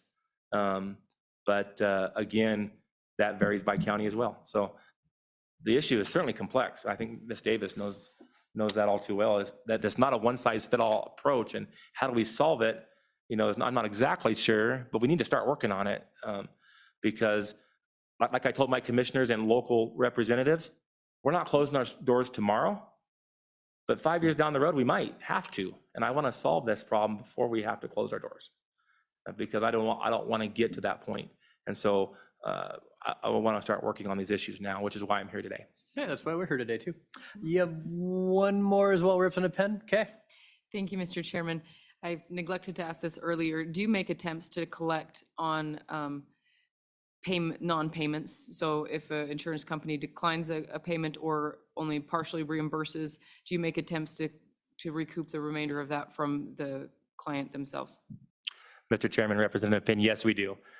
We certainly, now in some situations, like depending on the Medicare reimbursement, we are not allowed to go bill the patient the remainder of what Medicare does not pay, and those types of things. So that's a problem. But as far as private insurance, for example, in January, everyone's insurance kind of starts for the year, so everyone's responsible for their deductibles and stuff. So if we transport a patient, sometimes it's in our benefit to not bill that right away. Maybe let other providers that took care of that patient bill, and some of those bills go to patient deductibles. So by the time we come in and bill maybe a month later, that we get more from the insurance, because once we go after, try to collect from the patients themselves, it's a slow process in a lot of ways. And then we send people to collection. We have a collection agency that we work with to try to recoup that. But then once I send a bill to collections, then I'm losing 35% off the top of what's owed there because of the collection agency fee, which we don't ever get billed unless they collect, but I'm losing 35% of my bill by sending it to collections. So I try not to send it to collections too quick, but certainly we just have, there's just a lot of services that we provide to people that are travel through Wyoming that at some point we hope gave us their right name and their right information. And so that doesn't always happen. We provide services for people that don't provide the right information to us, and then that we eat those costs, and which is all the cost of doing business. So I think Representative Penn or Representative Ward asked earlier about kind of saying, hey, the bill's $1,000, this is what it goes to. That is so, some of it goes to people that don't pay their bills. Some of it goes to people, the fuel, the labor. Some of it goes to help buying a new ambulance and new supplies. And so that whole bill, we try to structure our rates to help break even in my situation. But I can't afford to hire full-time staff unless we have some sort of alternate funding source. And that's going to come at some point. We're not going to have the volunteers to go out the door, but how do I pay for full-time staff? That's our big question that we're trying to answer. All right, don't go too far. I'm guessing we might have more questions here in a bit. Thank you. Mr. Boley, about half an hour ago, we were talking about payment rates, and we had you jump on, and I know some of the hospitals in Wyoming do run their ambulance services, so any of those questions, if you remember them, you wanted to opine on, we'd certainly listen to your testimony at this time. Well, thank you, Mr. Chairman. Eric Boley with the Wyoming Hospital Association, and I apologize for not being there in person. I plan on coming up this afternoon, but was trying to finish up some stuff here in my office, and I've written some notes here, and I think Mr. Quinney's done a great job of explaining quite a few of the questions. I'm also a member of the Governor's EMS Council. I've also served on the subcommittee on the Healthcare Task Force with Ms. Davis for EMS, and EMS is a really important topic for all of us in our state. And I think you've all touched on some really important items and topics. Senator Bouchard's question about the county involvement, I think, is a really good question, and it's something that's come up many times in our EMS subcommittee and also in our general healthcare task force meetings. We've had county commissioners that are part of that healthcare task force, and I would say that we meet quite a bit of resistance when we talk about creating essential services in our state when it comes to EMS. I'm with Mr. Quinney, though. I believe that that these are essential services, and that each of us as citizens of the state expect an ambulance to arrive when we call 911 to help us or our loved ones. And so I think continued conversations along those lines make some sense. Representative Penn asked a question about charges versus payments, and I'm going to draw on her experience in both private practice and also her work in the emergency room. We can charge whatever we want, but we're going to get paid based on who the payer is, or not get paid based on who the payer is. And it varies. I think Mr. Quinney did a great job of talking about the different levels of service, and it's similar to what you faced, to Representative Penn, in the emergency room. Based on your coding, there are different levels based on what services you deliver in the emergency room, and there's 1, 2, 3, or 4 different levels based on what happens with the patient. Doesn't mean we're going to get paid 100%. And when we take a look at Medicaid rates versus Medicare rates versus commercial insurance rates, each of those are going to be different. And then you factor in that we're going to take care of some that are uninsured, have no insurance at all. We may not even be able to find them. And we've talked about the fact that a lot of times we go out on these calls and we help grandma from the toilet to her bed, or off of the floor into a chair. We don't bill for those services. And so there are a lot of our runs, and I think Mr. Quinney probably has a better idea, but I'd say a large portion of our runs are never billed at all. The other thing is that the state really controls to a degree how much we get paid when it comes to a Medicaid patient, based off of the general funds that are allocated and the rates that are set by the state. We receive matching federal funds, and that's how much we receive from Medicaid. We have the ability to increase how much our EMTs and our EMS services are paid by increasing the amount of the state funds that go towards those rates, and it's matched by federal funds.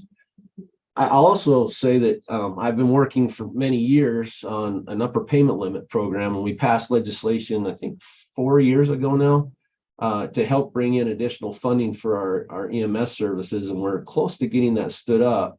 But I've become intimately involved and understand better what's going on around our state with our different services. I've worked closely with the EMS Association, and we're all over the board when it comes to EMS in our state. We have services that don't bill at all.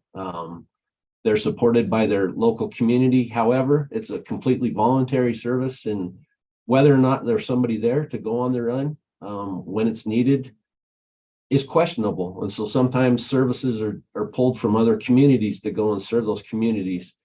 And we have others, and I'll give you a great example. When I was in Kimmer, we ran 3 EMS services. We took over one in one of the small communities. When we went over there, we found out that they were not billing at all. And they had a clerk in the city office that had been trained a little bit on billing, but really didn't understand it. We found out that sometimes the EMTs were paid with frozen turkeys at Thanksgiving time. Other times they received brownies and other things. And to a degree, that was great, but how do you sustain, how do you train, how do you keep the expertise up of those volunteers? And at what point does that volunteerism become a burden on the volunteers? And that's kind of what we're seeing around the state. Representative Hornick, you asked where the money goes. Well, it's a pretty simple question and a pretty simple answer. The money goes towards operations. Salaries are a large component of any business, and in healthcare, it's the same. Maintenance on these $350,000, $400,000 vehicles is very expensive, and time. It takes a lot of time. Training is another expense that is incurred, and then obviously equipment. The equipment changes, the supplies change. Most of our services are lucky to be solvent.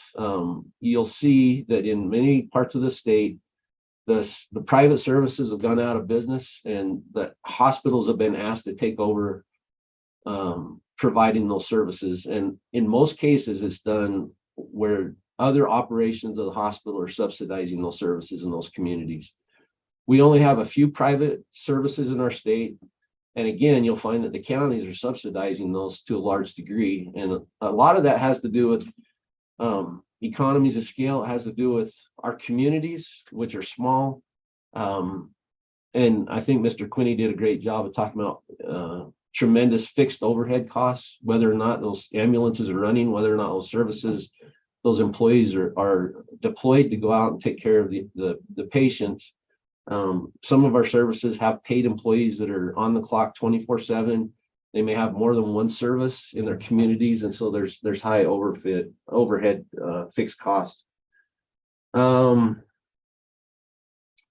think the other thing Mr. Quinney kind of talked about, but when we talk about commercial insurances, when we talk about vehicle accidents out on the road, a lot of times payment comes down to who gets the bills in first. There's only a limited amount of money, like you talked about. And if one of the providers of care get in before the other, sometimes the benefits run out, and then it falls on the patient to pay or not pay. And obviously collections is an expense that just depletes the amount of money that should be coming in to support those life-saving services. And so that's another problem that we have. And then finally, the only other thing I'd add, and we talked a little bit about this during the session when we were talking about EMS services and the special districts. I think that's a great opportunity, and I think there's going to be a little bit of uptake around the state on that one. But I also wanted to just touch briefly on there are benefits to having an EMS service that's affiliated or that's run by a hospital, and especially a critical access hospital. The reimbursement rates are better. Their costs are supposed to be covered up to 99% of allowable costs. That's not always the case though. And the amounts that private services receive is less. And it's simply a function of Medicare and Medicaid and the way that payments have been arranged and agreements are in place. But there are some benefits to that, but some of our hospitals don't have the ability, they don't have the bench strength to run those services. And so we're seeing coalitions form around the state. We're seeing a lot of innovation taking place in certain areas. But this is one of those situations where we're throwing the entire kitchen sink along with the plumbing underneath at a problem. And we're really in a critical situation in our state and trying to keep the services afloat, having the training in place, having trained staff in place, and taking care of the citizens of Wyoming. I hope I answered some of the questions. I'd stand for any other questions. Thank you. Questions for the Hospital Association? Seeing none. Thanks for waiting, Mr. Boley. We'll see you here later. Thanks. Probably best to go with agencies next. Ms. Davis finally went back, but Director Sessions Cooley, if you'd like to come up and discuss your part. I think there was some information in our packet as well in the first couple of pages from Workforce Services. It's on page 5 in your e-notebook committee. Welcome, Director Cooley. Thank you, Mr. Chairman, Mr. Co-Chair, members of the committee. My name is Robin Cooley, and I am the Director of the Department of Workforce Services. We thought we would provide you with some basic workforce information and data from around the state, just to help you as you move forward to decisions around this issue. As you can see, with EMS services, we wanted to give you a breakdown of what the average wages are around the state. And then on page 2, you'll see where we've done a graph of what the average wage is in states around us, as well as the number of EMTs in those states as well. We've also presented you with potential growth rates from 2022 to 2024. 2% growth rate with 66 total openings for EMTs potential.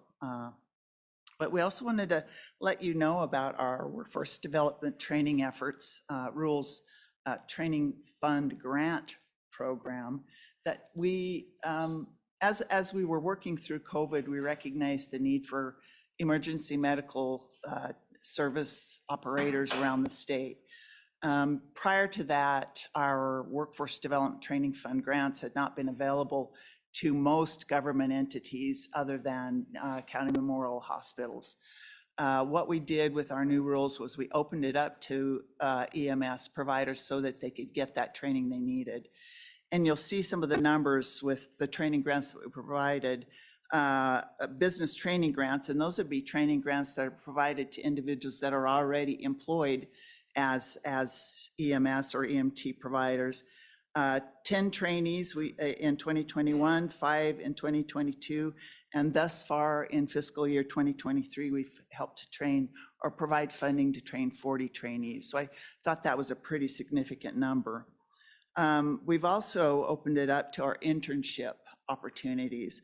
With our internships, we've funded 9 interns thus far in 2023 for EMS, pharmacy tech, and student nurses. So we're focusing really on the entire healthcare service industry, but EMS has been particularly called out in our rules.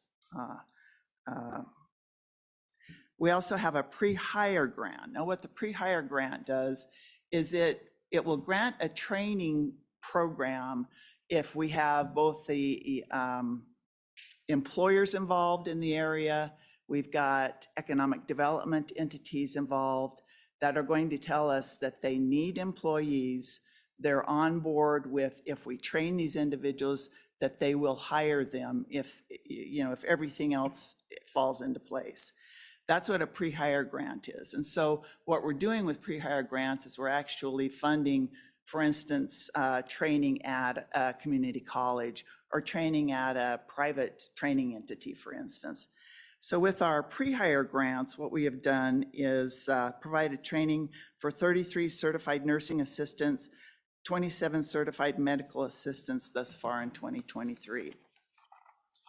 I also, it's not in the document, the information we provided you, but I did, ARPA and ARPA funds have been mentioned this morning, and I wanted to let you know, we did, pursuant to Senate File 66, passed in the legislative session before this last one, did grant $10 million to workforce service efforts around the state. One of those was targeted healthcare workforce. We submitted a proposal for that. We did just recently get it approved because, as Director Johansson indicated, that's a process so that we're doing it correctly, so we are not paying some of those funds back to the federal government for inappropriate activities. So we did just get that approved. We're in the process of implementing it. We hope to implement that and have it in place for the spring semester. And what we hope that will do is provide funding up to $10,000 in scholarships for 300 students across the state. And that is general health care, but certainly it will fit in with the EMS needs around the state. And with that, I think that covers the majority of the information that I've provided, and I would stand for questions. Questions for Director Cooley? I know Administrator Simone is also online if we need to dodge any questions to her as well. I apologize. And I don't know if she wanted to say anything, Holly. If you do, just jump on in or welcome. Anything else to add, Ms. Simone, while you're here? And then I'll get to Representative Penn's question in a second. Mr. Chairman, no, I don't have anything else to add. Thank you so much. Okay, Representative Penn. Thank you. Thank you, Mr. Chairman. Director Cooley, on the information that we've been provided with wages, does this factor in cost of living at all, or are these just exact wages laid out there? Mr. Director. Chairman, Representative Penn, these are just average wages. It's not factoring in any of those other issues. Okay, Representative Clausen. Thank you, Mr. Chairman. Thank you. Just looking at your list here with our neighboring states, we're all paying about the same. Do any of these other states consider EMS essential services? How are these other states reimbursing their EMS services? Director, if you know. Mr. Chairman, Representative Clausen, I do not know that. That's a very good question. It would help us to boil down to what these actual figures, how they actually do compare, but I don't have that, no. I do believe when I looked, I think there's 14 states, and Colorado is the only one that bordered us that I remembered that was an essential service. And as you can see, their wages are pretty high comparatively. Senator Barr, no? Other questions down on the right? Senator Hutchins. Thank you, Mr. Chair. Mrs. Cooley, is it possible to provide us with that information? Now that you have these numbers, can you get us the data that the representative asked for? Director, provide that for us? think it's possible? Mr. Chairman, Senator Hutchings will look into that. If we can, we definitely will. Thank you, ma'am. You bet. Senator Barlow. Then I'll go to Representative Hornock.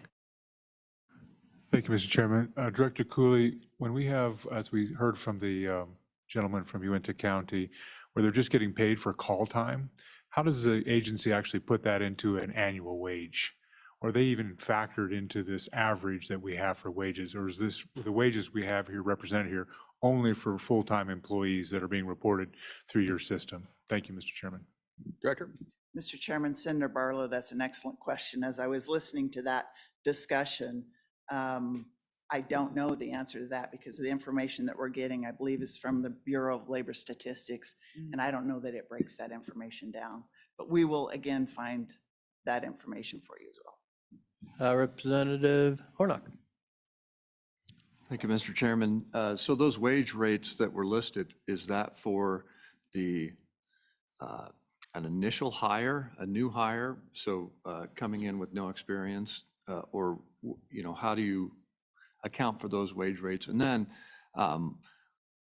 do you know any comparison of, does it include any benefits? So the comparison of benefits to other states, I know the benefits in Wyoming, even for volunteers, they get pensions and other things, unpaid, you still get the pension and things. So does it account for any benefits in relation to the other states as well? Director, if you know. Mr. Chairman, Representative Hornock, that's an excellent question. I was actually doing some research on that, recognizing that there are different benefits in different states that are going to be enticements, just like I was reading some for firefighters. And again, I think these are basic Bureau of Labor Statistics information. I don't think that they're parsed out that way, but I will find that out for you. It's a good question. We need to get that exact information so we can see what the real comparison is. So thank you. Co-Chairman Baldwin. Thank you, Mr. Chairman. And thank you for being here, Director Cooley. Just one quick question for you. We talked about putting the funding out there for training the EMTs or to the community colleges, et cetera. I know there's been some problems with community college and sustaining instructors and getting people in. Can you opine on that? Can you give any ideas or thoughts? How do we get those people in to actually train the EMTs? If the money's there and we're having trouble getting those instructors in, any suggestions or ways that we might be able to do that? Director. Mr. Chairman, Senator Baldwin, I don't have suggestions on that. I just don't know the lay of the land in how they're getting those or keeping those instructors. So I wouldn't be able to comment on that. We're going to get the Community College Commission up here next meeting. Senator Hutchins. Thank you, Mr. Chair. Just a quick question on these grants. As a former firefighter EMT, we were trained in-house. Is it possible for the fire departments to get these grants and do the training instead of you doing the training? Director Cooley. Mr. Chairman, Senator Hutchings, if we can look at their training program and recognize the curriculum as being an accepted curriculum within that area, then yes, I think that would be something that is an option, certainly. Representative Trio. Thank you, Mr. Chair. What's the unemployment rate for Wyoming right now? Director Cooley, if you know. Mr. Chairman, Representative Trujillo, the unemployment rate just went down another percentage point in March. It is now 3.7%. Well, yeah, thank you. And what is like the longest, so somebody goes into unemployment, what is the longest person standing in that? Let's say Joe Smith goes on unemployment today. Is he now 3 months, 6 months later? What's the longest term, I guess? I'm not exactly sure how to ask that. Director Cooley. Mr. Chairman, I am going to call a friend, my administrator, Holly McCamey-Simone. Holly, would you have that information handy? Welcome, Ms. Simone, if you know. Mr. Chairman, members of the committee, So it's, unemployment insurance is very individualized and it will depend on how much they have in their base rate, how long they've worked for that employer. But there is potential for someone to receive unemployment benefits for up to 26 weeks. Did that answer your question? Yeah, thank you. You're welcome. Other questions to the Department of Workforce Services? Representative Penn. Thank you, Mr. Chairman. Director, on the, excuse me, the page that lists the numbers of EMTs in Wyoming, it says we have 370, which is significantly less than the other states. Can we break that down into like a percentile per population? What does this represent versus other states? If we could get that information, I'd appreciate that. You know, Director, or? Yeah, Mr. Chairman, Representative Penn, that's an excellent question. We'll do that. And do we have information on like workforce training development grants? How many have been utilized in this area? I mean, I don't know if you have it on top of right now, but if that's something you could divide or kind of query and see, you know, if there is anyone applying for workforce development training grants for some of these, I guess, are private, some are public, some are community.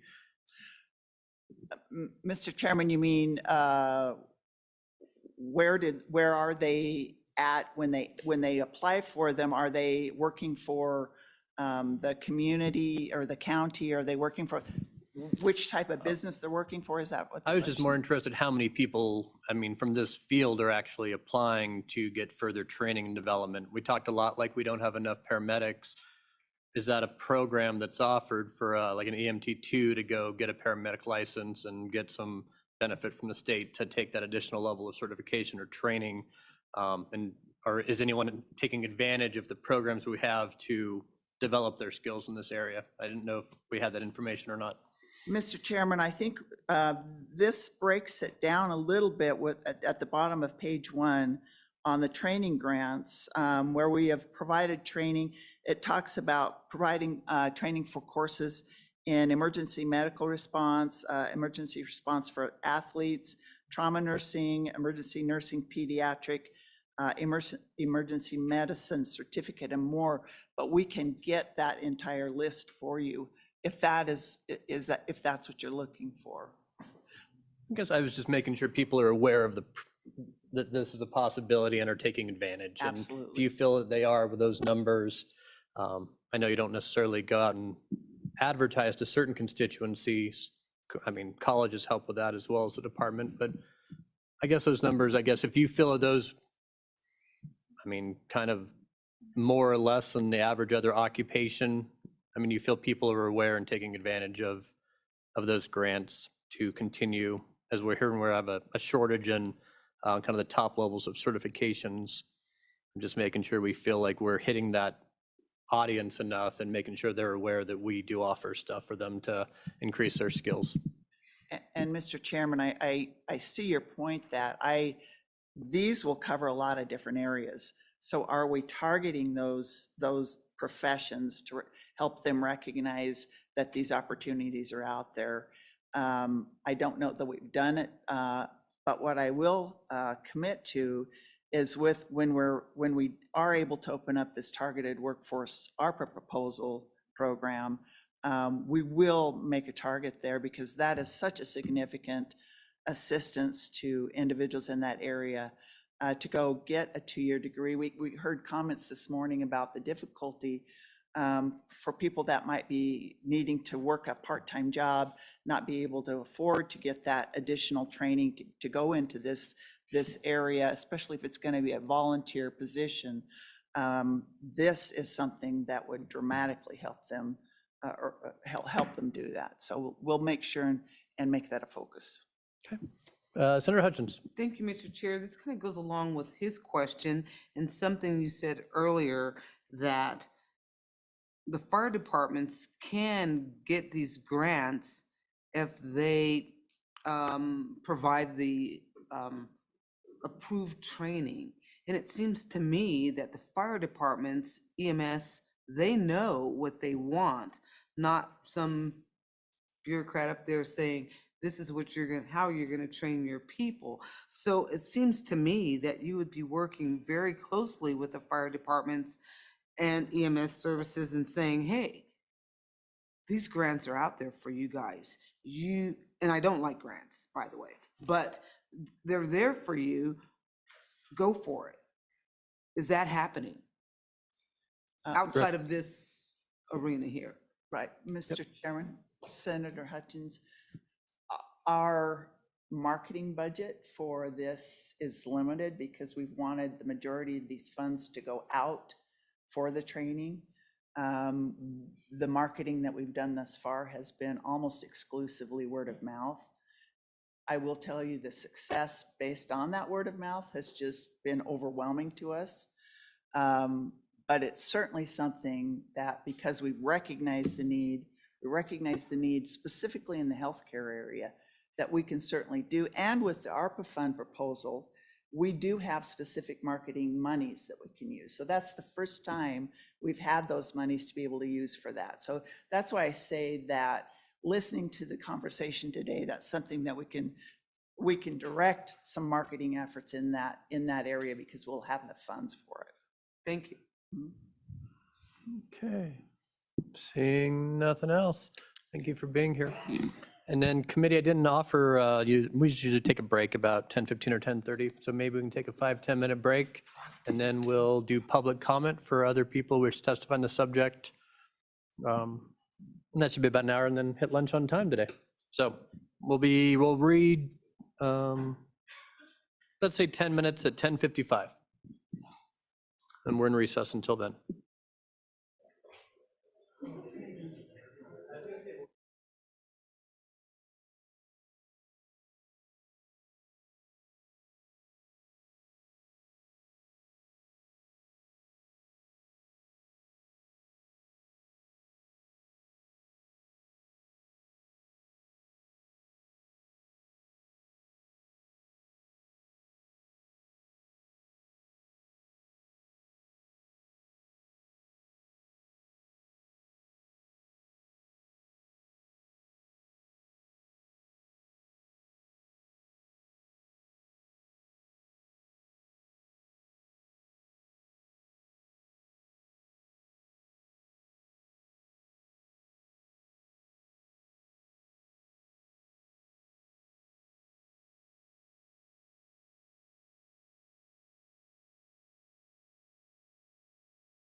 1 minute warning.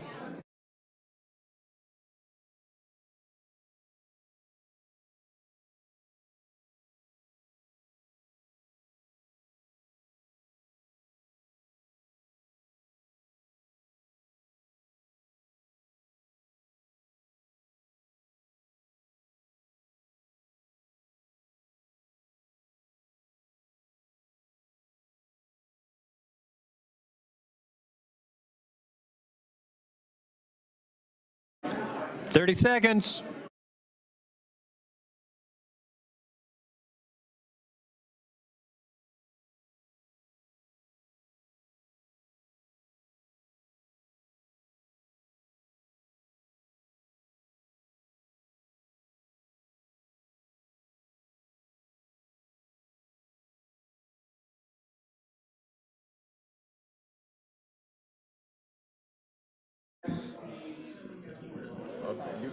All right.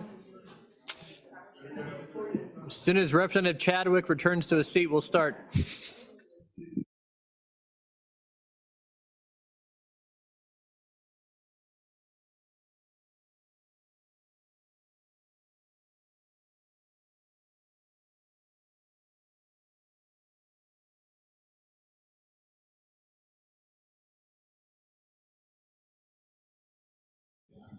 All right, that was an extra long, short break, but that's how it works in labor health.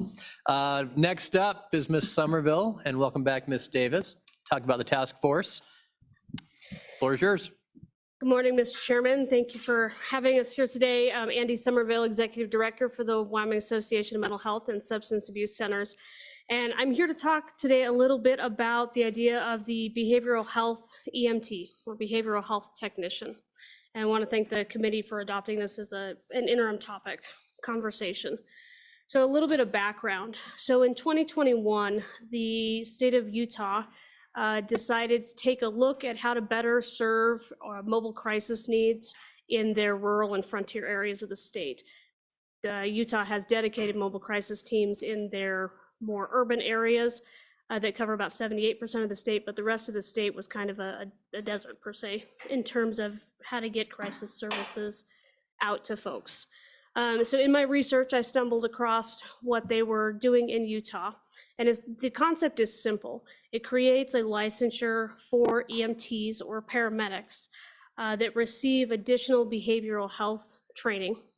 And then those EMTs who are often already rolling out to scenes, especially on 911 calls and medical emergencies, they serve as a triage point. So they work with the law enforcement. Ideally, they would work with a licensed therapist on the other end of the phone in the rural areas if need be. But their job is really to do a quick triage of the situation and figure out where that person might need to go. Does this person who's having a mental health crisis, are they in so much danger that they need to go straight to the hospital? Do they potentially need to be considered for a Title 25?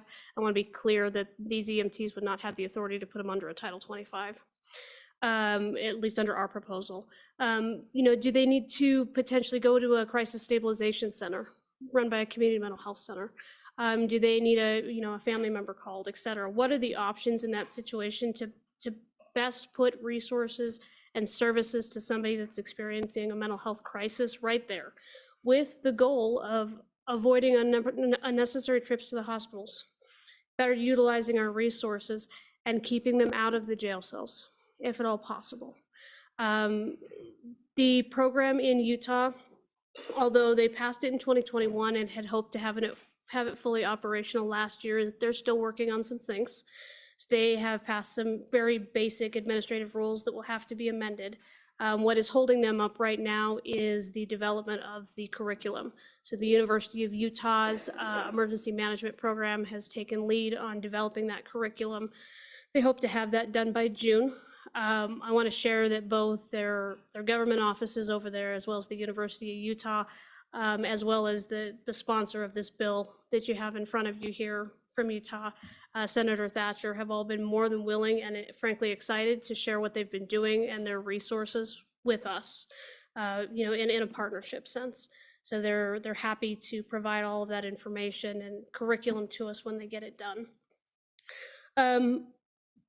I think what we would like to propose to the committee today is with the very, very early start to the interim and the curriculum not being done until June. We would like to, working with Ms. Davis and the Health Task Force, we would like to bring a potential draft of a bill to consider implementing this type of a program in Wyoming back to the committee in June, after we've had time to take it to the EMS subcommittee and work out a few ideas potentially on curriculum and training and how that could potentially move forward. Mr. Chairman, I'm gonna just stop there and see if there's any questions so far. Any questions? I guess probably not the right time to stop because there aren't any yet. Keep going. Mr. Chairman, I would add a couple of things just for the committee to think about. So there was an appropriation out of Utah to support this program of $1 million. That was not program money to support administration. It was actually incentive money. Their goal was to train 1 out of every 5 EMTs with this behavioral health certification. So they offered a cash incentive to EMTs that will go through with the training. Obviously, that has not happened yet because the training is not available. They worked with their workforce development and I believe received a SAMHSA grant of about $300,000 to help move this training piece along, because that is the most expensive and time-intensive piece of this, is making sure that you develop an appropriate training that coincides with an appropriate scope of practice that can then be operationalized within the state. At this point in time, it is certainly WAMSAC's intention to go looking for those grants and see what opportunities are available if this is something the committee wants to take up in terms of how we support that training and how we get that off the ground. One of the probably most important pieces to a program like this is not that just it would provide these services out across Wyoming. We will never have mental health therapists that can respond in a mobile crisis fashion like you will find in Denver or Houston or anywhere else. We simply don't have the workforce to send them out on calls all the time. So we have to think a little differently. We think this program does that. But to make this type of program work, we have to talk about the revenue sources. And the other thing that I would like to bring forward to you guys is a review of what that revenue could look like. My hope is that it is a win-win partnership with EMS providers. If we can make sure that they have the ability to properly bill insurance, potentially Medicaid, and look at Medicare, and see how that can fold into potential crisis dollars if they become available from the federal government, we would like to move that forward in partnership, because we know without revenue, those EMS providers won't, well, I won't rehash the last 2 hours of your meeting, but it's incredibly important to have them out there. If we don't have them out there, obviously we can't partner with them in this type of a fashion. And I'm gonna pause and just turn it over to Jen for any comments she has. Thank you, committee. Again, Jen Davis, Governor Gordon's office. This conversation came about actually over the last couple of years as we had the EMS subcommittee discussions and the mental health conversations and the 988 conversation and my mobile crisis. So all of this has kind of coalesced together in this conversation. Because in Wyoming, as Ms. Somerville said, we don't have the mental health providers that can be crisis response teams. We just simply don't have the workforce. So there was discussion about how do we think differently and look at the capacity that we do have in Wyoming, which came down to those individuals that are already responding to individuals in medical crisis as well as mental health crisis, and that's our law enforcement and our EMS providers. So in discussions with the EMS Association, there was interest in, digging a little bit deeper into this conversation to see what that could look like, especially while we're having conversations about the EMS infrastructure and funding, and these individuals who are already responding, how do we help equip them to be more prepared to take these calls, that whether or not they want to respond to those calls, they are. And so how do we help them be the best that they can be when they do have a mental health crisis call? And as you heard in the earlier discussions today, that looks different in all of our communities.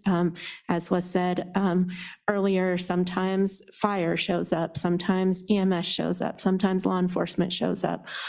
So with the EMS is making sure that we could have that ability for those individuals to help triage these calls a little bit better and determine transport.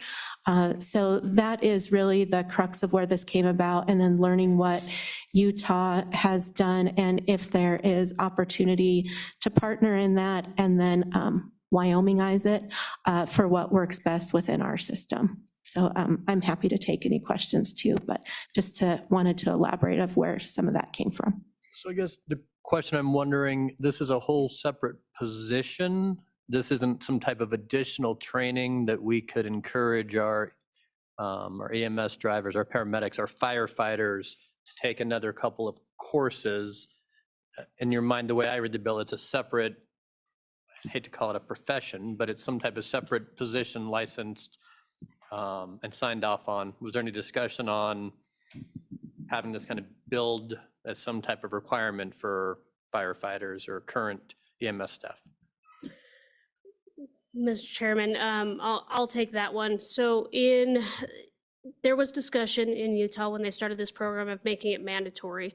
That met with some pushback and some concern that maybe not all EMTs wanted to take this training initially. So they approached it from a voluntary fashion, but they did essentially create a second. In fact, they created two different licensures. One is a basic behavioral health tech. I think they actually call them a critical response technician in their rules, but one is a basic and then the second is an advanced. The question and the discussion that we've been having is exactly that. Well, maybe we don't create another position. Maybe this is some type of add-on certification or additional training. Where we might get a little in the weeds is making sure that that correlates to the revenue side and the billing ability to meet all of those particular requirements. It is our intent right now to offer it as voluntary. We certainly want to encourage everybody to take advantage of it and get those skills and have that training.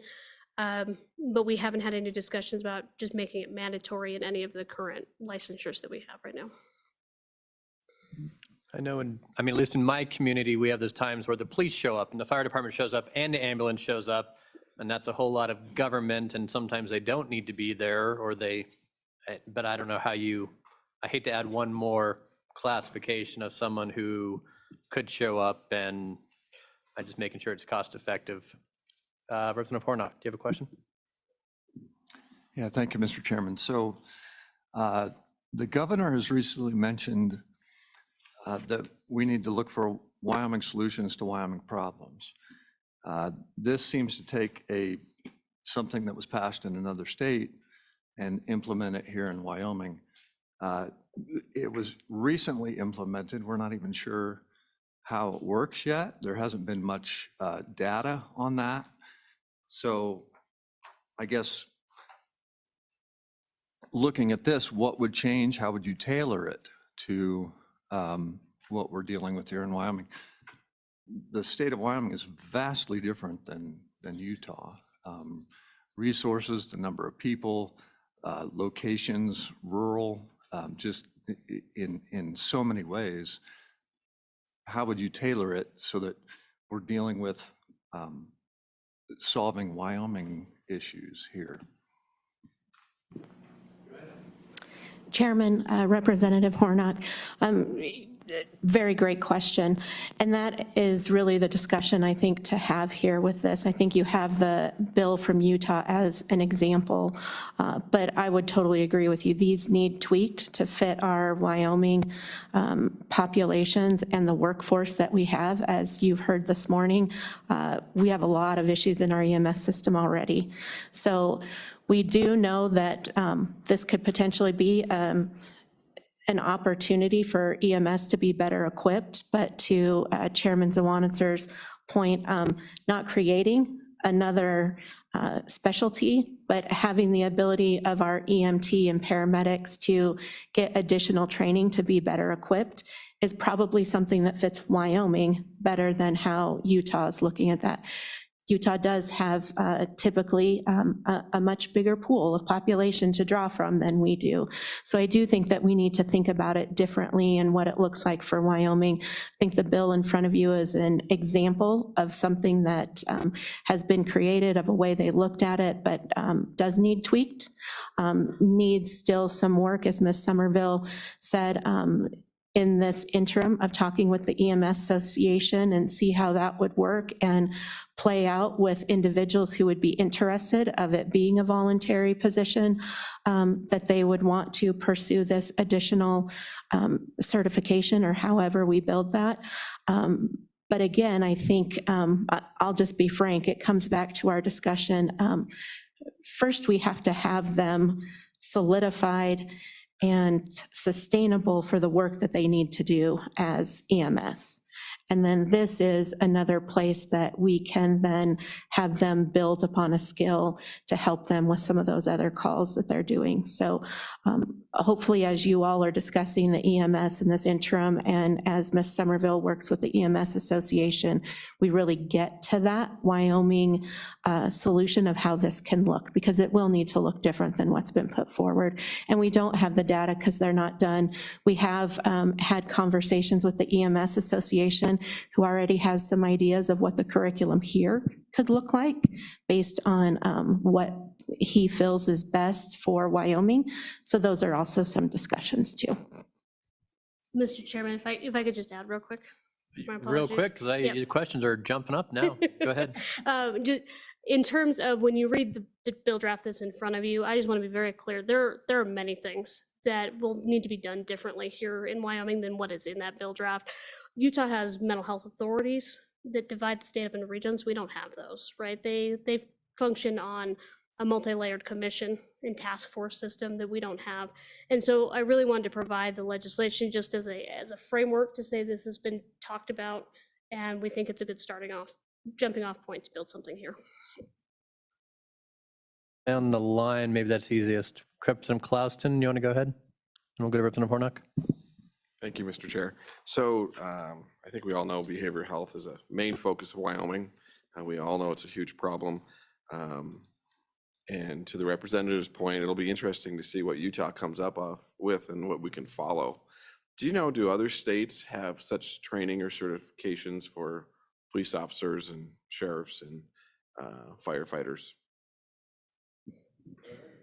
Mr. Chairman, Representative Clouston, in terms of police officers, there certainly is CIT training that is pretty widely known and widely used. There are a number of other programs that are available nationally.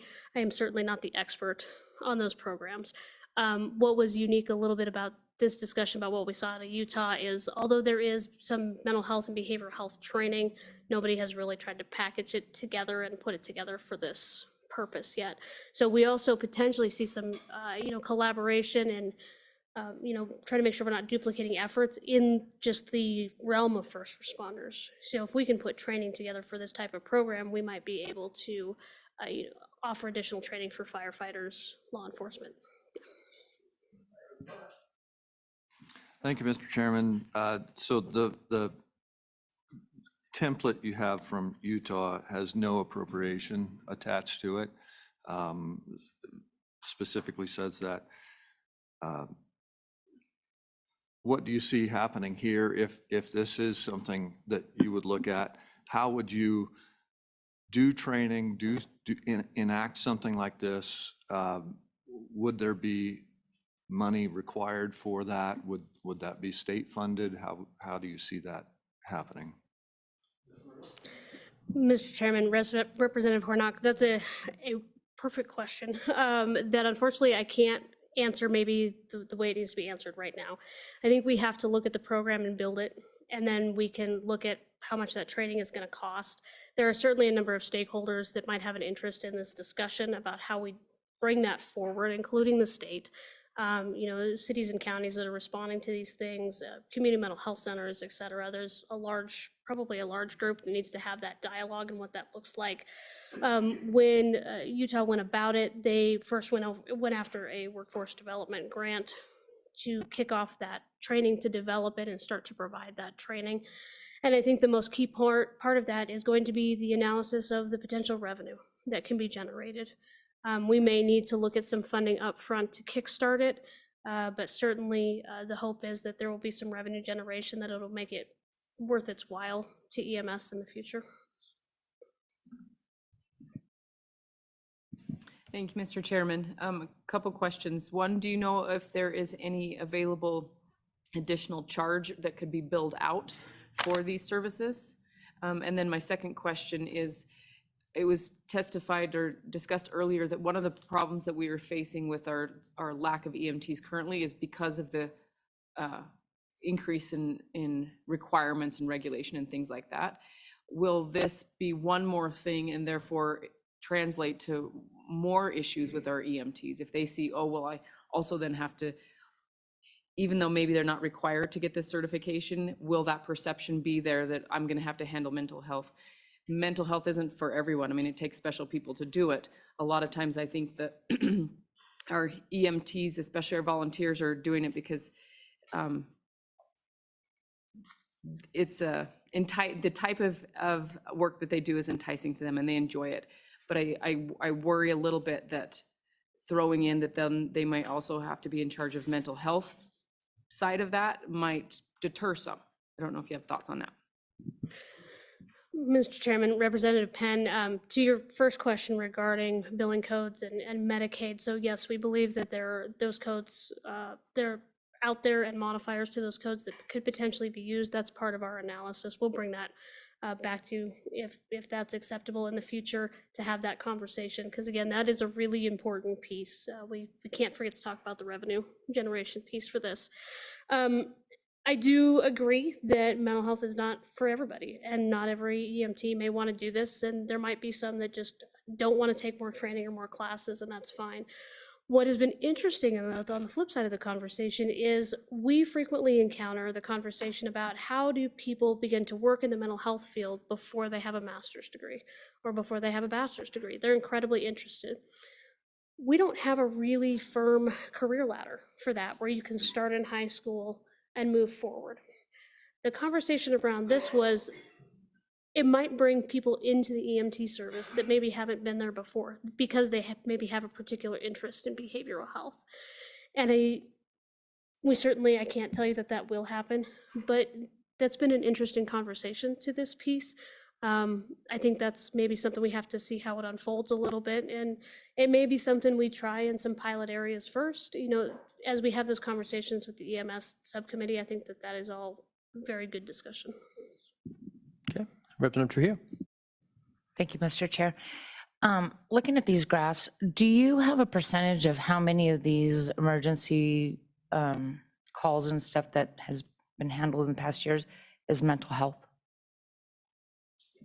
Somerville, if you know, is there an average or? Yep. Mr. Chairman, Representative Trujillo, so personally, I have seen numbers that range from 20% and up, varying. I do not have numbers specifically for the state of Wyoming or referencing the data that you have. We might be able to get a better sense of that from our law enforcement partners when we come back. Other questions? Senator Hutchins, do you have one? No? Senator Barlow? Thank you, Mr. Chairman. So a couple of questions, and I am looking at the draft bill, so I just wanted to, so one of the new definitions in the Utah talks about interventions, and then it goes on to say, but it's not practice of mental health therapy, psychology, social work, clinical social work, et cetera. So has Utah actually, by rule now, because this is a rulemaking process they're in, have they by rule identified what intervention is in the context of this licensure? That's my first question, Mr. Chairman. Mr. Chairman, Senator Barlow, so the complete answer is not quite yet. They've got some initial rules that they have passed that really don't go into the depth that they need to have to be operational yet. They were pretty clear with me that they would need some amendments before they issued any licensure. Okay, follow up? No? Mr. Chairman, actually, a separate question goes to CIT training. So that's obviously been advocated in many communities. I think this community, I think, has, they tout having 100% of their law enforcement trained. My community is just beginning in that process, and it's actually quite interesting. I've participated in some of those trainings as a, I guess, presenter, so it's quite interesting. But in our community, when we have also behavioral health committee, that's all the stakeholders, and we're having the same conversation. Do we make CIT training available to all folks that might show up the scene? To Chairman Zwanitzer's point of view or suggestion earlier, so that everybody could at least have some basics. Those are not interventions. Those are just getting, dealing with the crisis and then trying to refer, warm handoff, et cetera, to the right people. Is that something that this can actually dovetail into, or is that actually closer to what we could actually do in Wyoming? CIT training, I'll go back to 2015, Director Cooley and I served on the Title 25 task force, and CIT training was one of our, I thought, one of our main goals, and we still haven't got it done on a statewide basis. Not to get into the 72 hours and billable things, et cetera, but so where does CIT or an expanded or a enhanced CIT fit into this? Thank you. Mr. Chairman, Senator Barlow, I like the term enhanced CIT training because I think that there's going to be a lot of similarities. As long as we check the boxes in terms of insurance reimbursement or Medicaid rules for those codes, those pieces are going to be important into how we build that training. And once we have that, what is an intervention defined? I think we'll have a better idea of exactly what that looks like. But I think the general concept is sound and solid. And that's what we have been discussing. Again, when we're talking about how else could we potentially overlap this training, maybe we're going to start with a base CIT model and make some enhancements to it if you're, an EMT, or maybe it's for everybody. I think that future is a little bit unwritten, but I think that it's all a good idea. Thank you, Mr. Chairman. Is there anything that prevents us from doing this now without creating a licensure? Can we just provide mental health training to our EMTs who want it and not require the additional bureaucracy of creating a license? Mr. Chairman, Representative Penn, there's a few things that come to mind. So I can't specifically answer because I don't run an EMS service. I would reserve that for somebody else. But certainly the concerns that come to mind and have been discussed are insurance prohibitions in terms of scope of practice and what an EMT is or a paramedic is allowed to do. Revenue comes up a lot in that conversation, and if you don't have the proper credentials, you can't bill the revenue. And just in general, there are pieces that are starting to come together in terms of mobile crisis, things attached to 988, et cetera. Again, this is all revenue driven and service provision that might, institute those requirements that yes, you do have to have the appropriate credentials to do that. So I think I'm going to stop my answer there and just say, first, I can't answer it from an EMS perspective, but those things have come up in discussion. More follow-up? More, Representative Penn, we'll go to Senator Hutchins after that. Thank you. You just briefly mentioned 988 and things attached. Do you foresee something like this being attached to the that we would be required to have these licenses in our state because of the 988? Mr. Chairman, Representative Penn, my apologies for insinuating that. No. So I do see them as potentially in the future being a working part of what 988 might be. As we'll recall, the 988 service always talks about mobile crisis, right? What happens after somebody calls the phone if they need XXX, right? And in potential also 911 calls. In terms of something like this position could satisfy a mobile crisis response, as we understand it, under what is called a certified community behavioral health center in terms of crisis response. So again, here we go back to the revenue and the reimbursement side of it. We believe that it can satisfy those requirements, but it's not a requirement. It's not something that's being imposed on us right now because of 988. nor do I think that that's going to be a requirement in the future. I think each state and each community is allowed to, approach crisis response or mobile crisis response in the way that they feel best. But again, that revenue piece keeps coming up. Hutchins. I'll go ahead and ask the question. I'm a little concerned because when you think about what goes on at a scene, you're there for an emergency and they're trying to triage the scene. You have fire department, you have law enforcement, you have EMT, paramedics, and then you want, from what I gather, to add someone with this expertise to jump in. And it seems like you would want to just deal with the situation, the emergency situation, get them to the hospital, and then when things have calmed down, they've been settled, then you would refer them to the agency that could help them best. You wouldn't want someone out there trying to deal with their behavioral issues because at this time there's an emergency going on. So I'm just wondering what the real need is for them to be there at the scene. Thank you. Go ahead. Mr. Chairman, Senator Hutchings, I think that is a very good question. And I think it would be, if I, just by myself, were designing this program, it would not be a separate person. It would be the EMT or the paramedic that's already on scene. So we don't want to duplicate things or resources that are already there. But I think the importance is if somebody is having a mental health crisis and law enforcement and an ambulance respond and nothing goes wrong, they get transported to the hospital and they're there at the hospital. And however long it takes the hospital and whatever, because every hospital has different resources in this state, however long it takes the hospital to do potentially an assessment or get somebody in to do an assessment or refer them out, all of that time that they're sitting in a hospital, that person could potentially be racking up bills for themselves and for the hospital and uncompensated care.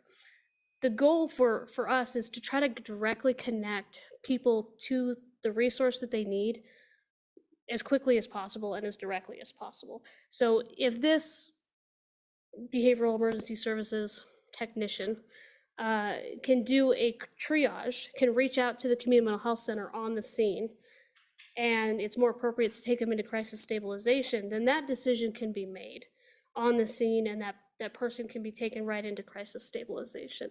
It's really just designed to try to help, again, make better decisions in the moment, stem the flow of folks going to the jails and to the hospitals unnecessarily when we have other resources, and make that system work better for everybody. Question is, do we really have resources in many communities in Wyoming? Other questions? I have one. Representative Trujillo. I have a couple questions. Thank you, Mr. Chair. EMTs are a triage service, and it's just like going into an emergency room, right? You go to see the first triage nurse, and the doctor makes the assessment, whether it's a mental health issue, physical issue, or a non-issue. So are we placing the burden on the wrong person? I don't believe transportation should be making the decision of mental health or physical. I would think of putting it more on the onus of the police officer because they're trained to assess the situation and the people in the situation, and they would be better to evaluate whether that person is suffering mentally rather than just physically. Do you know what I'm saying? So I would think the onus would be better on a police officer to assess the situation and recommend it maybe to the doctor, because a triage nurse is just there to get you from point A to point B to the professional that actually needs to make that decision. Would you agree? Ms. Somerville?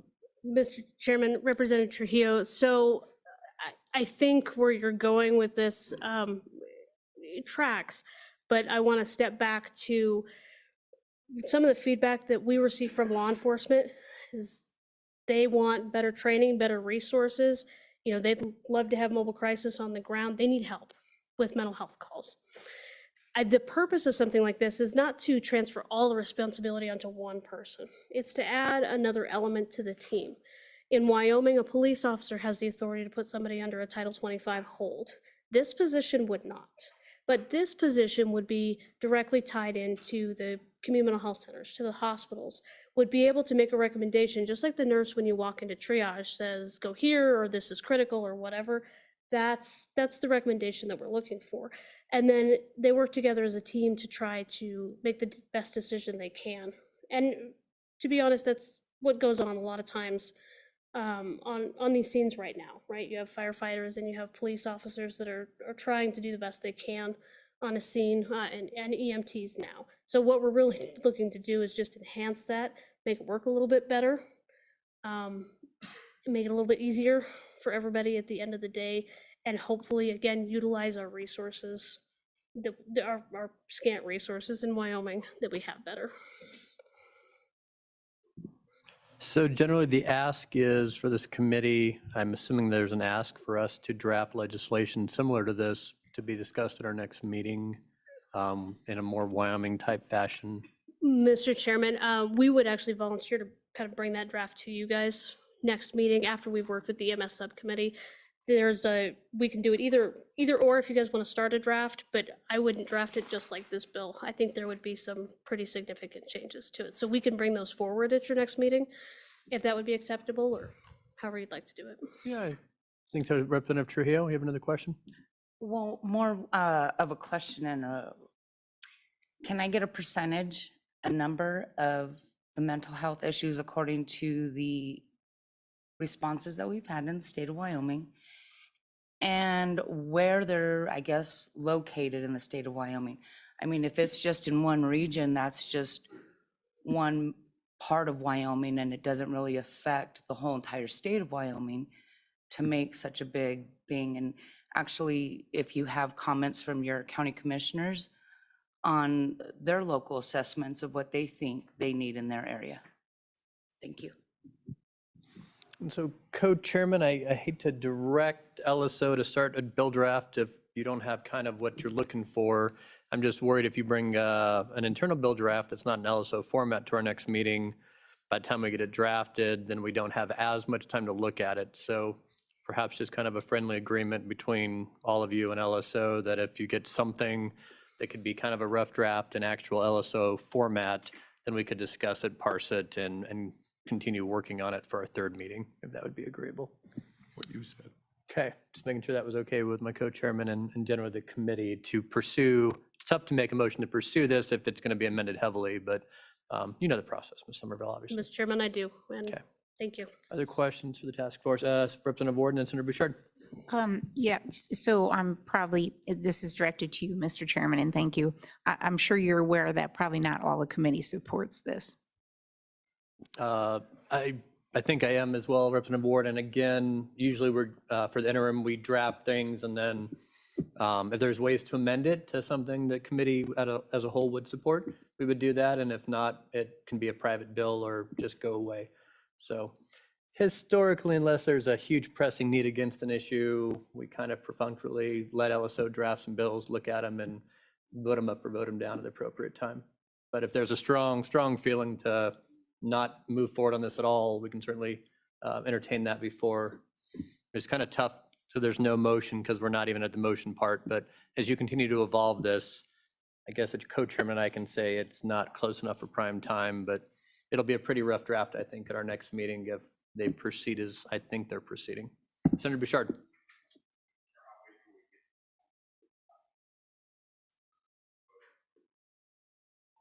Oh, okay. Any other discussion on the kind of the bill and the concepts? Senator Hutchins. Yes, Mr. Chair, thank you. I'd like to get a vote on whether the committee wants our LSO to spend the time drafting something that maybe a large percentage or not want to even go forward with. So if we could get a vote to see if we even want to go that way, can we do that, sir? Thank you. Certainly will. Any other, let me make sure there's no public comment on this type of bill draft.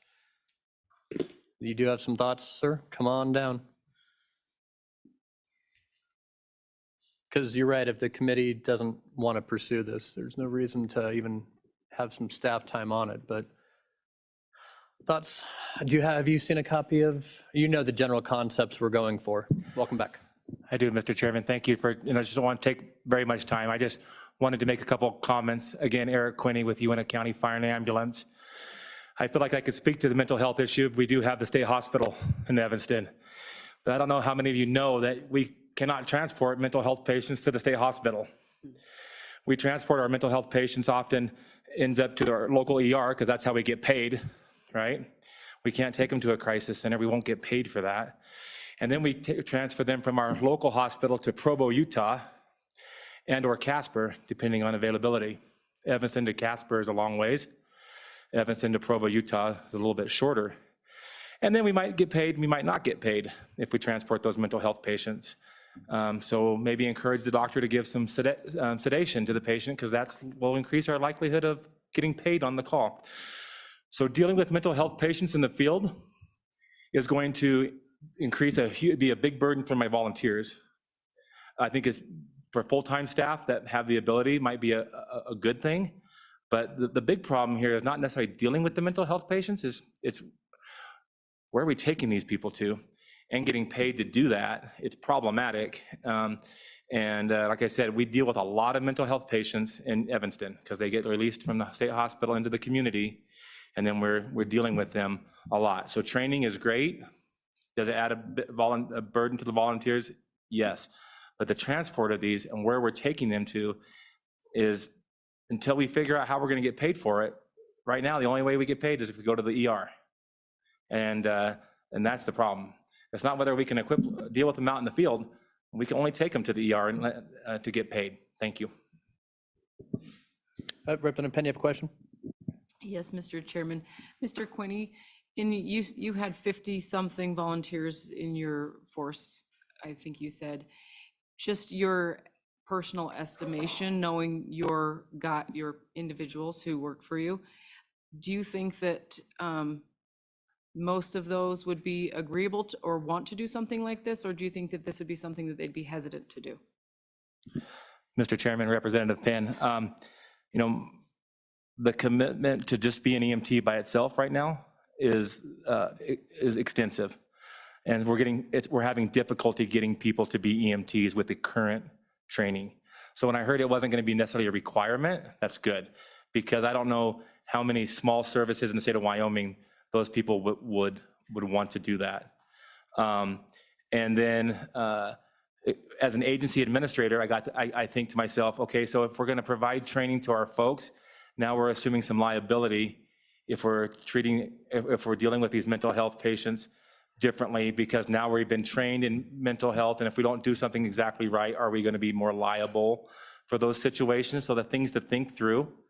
But I would say out of my 52 volunteers, I'd probably have a handful that are gung-ho and would undergo that training. What's really interesting is a lot of times we don't know if it's a true mental health emergency until we get to the hospital. Is it a blood sugar issue? Are they diabetic and they're acting crazy because they have a blood sugar of 30? Or are they having a stroke and their mental status is altered and it's not a mental health crisis? Or are they on drugs and the drugs is what's causing the mental health? Or is it a true mental health crisis? That is impossible to determine a lot of times in the field when the wind is blowing and it's 30 degrees below zero and you're trying to assess all of that. So the whole concept kind of puts a big burden on EMS that is already struggling to begin with, and we got to take pause in that. The concept is good, and I'd be interested in working through some of these ideas and issues just as an agency administrator and trying to figure out what this burden is going to be is just cause for pause, not for or against, just cause to think through and figure out, okay, how am I going to get paid for this? And is it going to increase my liability? But it is a big issue, mental health, especially in Uinta County with having the state hospital. Thank you. So with that committee, I guess the discussion on the table is, do we want to proceed down this path with either behavioral emergency technicians or some tangential certification form, education of something statutorily we want to encourage, like Utah's done?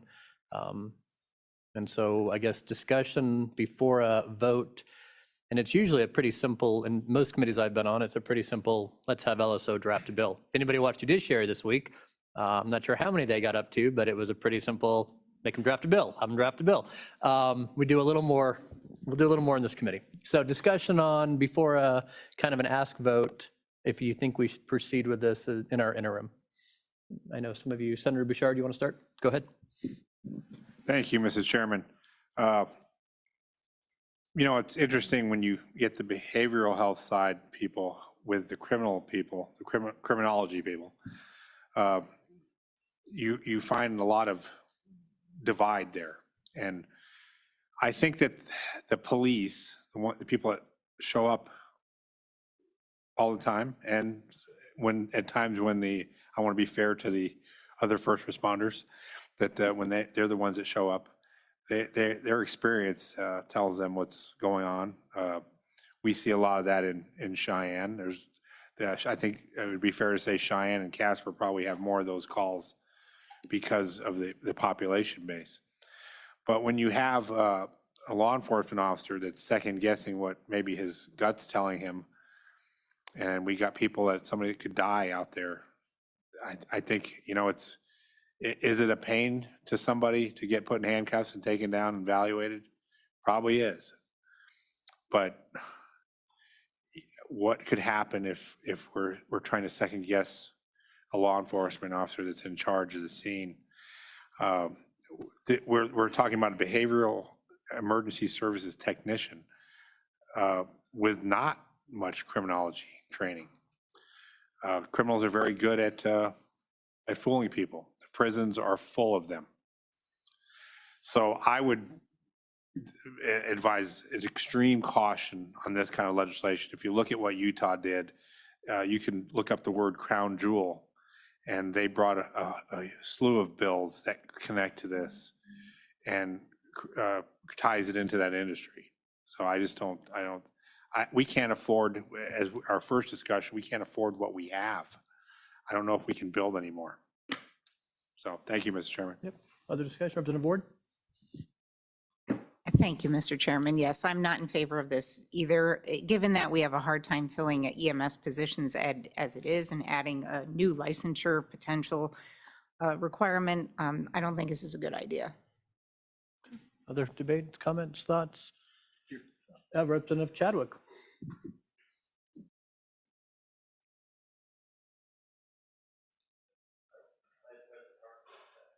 Yep, there it goes. Thank you, Mr. Chairman. You know, I think it has merit as long as there's an optional component. I think that's a must to proceed forward with this. Thank you.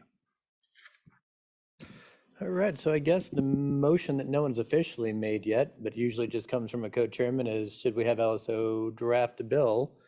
Would like to make that motion, Mr. Co-Chairman, just for the sake of getting it out there?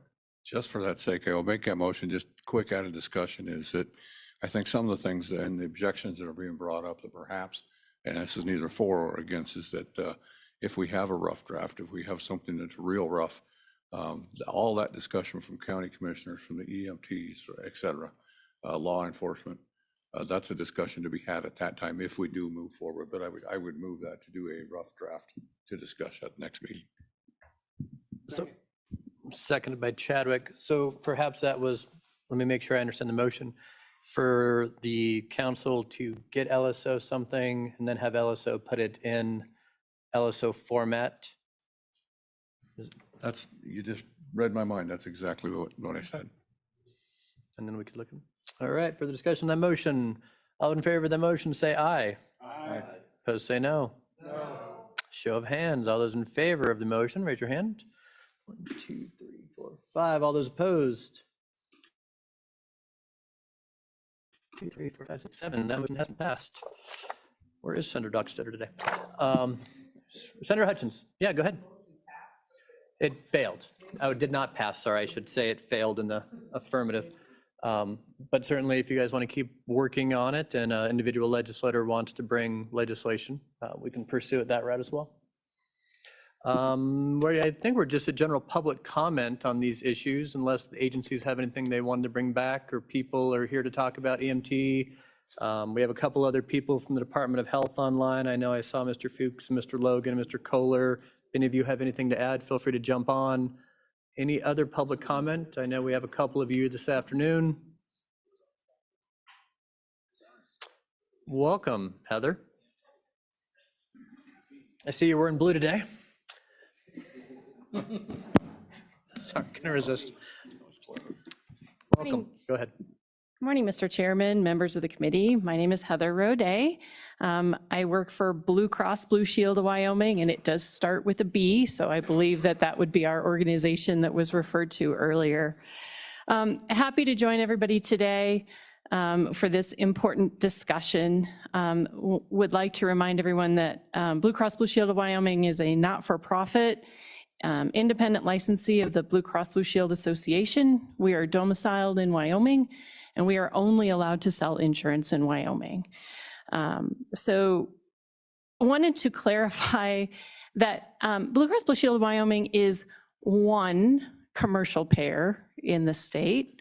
We are not the commercial payer in the state. And so when we talk about a payer mix that has to do with emergency medical services, commercial payers have different policies that vary across all of the different kinds. And so I think that this is an important discussion, but I also think that it's important to realize that there are many, many payer pieces that happen. And so when I get up here or my colleague gets up here and we talk about Blue Cross Blue Shield, we are only talking about Blue Cross Blue Shield.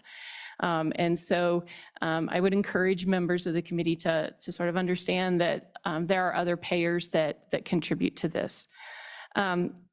Networks are important. So each payer has their own network. For us, we have those entities that are in network choose to do so. They don't have to be. We have providers that are in network, we have providers that are out of network. And so that's not, that is their choice. We would also encourage our EMS services to be in network, but also bill for those services. We've talked a little bit earlier today about the fact that there are some entities that don't bill. Certainly that's their choice, but if you're in our network, you're allowed to do so. So that can be part of the reimbursement mix. Those were just a couple little points. I know that I'm standing between everybody and lunch, but wanted to sort of bring those points to light. And certainly if anybody has questions or anything else, you certainly know where to find me over the next couple of days. Senator Barlow. No, we're going to Senator Hutchinson. Thank you, Mr. Chairman. So my question is, it doesn't seem like EMS is some kind of there's not a plethora of providers out there. So why is network and in and out of network even a concept we have in EMS? And I know you're just going to speak for your organization, but why is it even a concept of in network or out of network when look at the communities, there's one service in each community. There is not like you're going to get a choice unless you want the 2 or 3 hour wait. So inter-hospital or maybe on transfers between facilities and stuff, but on a 911 call on the side of the road, there's only one service going to respond, would be my say. So why is network and in and out of network even a thing for EMS from Blue Cross Blue Shield's point of view? Thank you. Go ahead, Mr. O'Day. Mr. Chairman, Senator Barlow, it has to do with billing. And so it's, if there, and this was brought up earlier, right, is if, and a lot of it has to do with the collection of payments. So if they're in network, then the payments go from the insurer to the provider. If they're out of network, then those payments may actually go to the patient, after which then the provider has to go chase that payment down. And so being in network is a it's a big deal. And you don't ask people on the side of the road when they're in an accident if they have health insurance or who their coverage. I mean, that's all worked out in billing long after the fact, I think, is the issue. Mr. Chairman, I'm not a provider. I'm the government affairs principal, but so we'll talk to the providers who do that, yeah. Senator Hutchins, and we'll go back to Representative Penn. Thank you, Mr. Chairman. I appreciate that. Heather, I hear this a lot. We're not for profit. But what is your profit? Or is there absolutely no profit at all with Blue Cross Blue Shield? Ms. Roday? Mr. Chairman, Senator Hutchings, so when we talk about that particular aspect, there are entities who have shareholders that they have to pay, and we do not. So when we, our payments, I guess, are plowed back into the operations of the company. Okay, thank you, Mr. Chair. Just another Sure. follow-up. When you said there are other players out there, or players, can you name some? So there are, Mr. Chairman, Senator Hutchings, some of the other insurance companies that exist in Wyoming are Melton Health Co-op, Cigna, United Health. Those are probably the big ones, but there are others that operate, and they have to register with the Department of Insurance. Gotcha. Just one Yep, more. go ahead. And this is, and you may not be able to answer it, but this whole issue of you guys will give the money to the patient to pay for the services. Why would you do that when you know some people may not pay for the service? Why don't you just give it to those who provide the service? Thank you. Ms. Roday, if you could kind of elucidate how the process works. Yeah, thank you. So, Mr. Chairman, those folks who are in network are basically registered with us. So we have a place to send the payment to, right, to the provider, right? If they are not registered with us, then we may not know exact, and I mean, I would have to probably, I can obtain further information for you all about the specifics of it after that. I'm sorry, sir. Fourth one, yep. Gave me another question. So we talked briefly during the intermission. You said that sometimes the people that provided the service don't fill out the forms properly. Could that be like a red mark on the form that says, give us your address? Where do we send the payment? If you could do that. Ms. Roday, perhaps, I mean, I think the issue, most of the people who are arriving through EMS services probably aren't writing their stuff in the ambulance and checking boxes. But when it gets to the billing departments, that's when you have to sort out who's in network, who has a contract, who has private health insurance.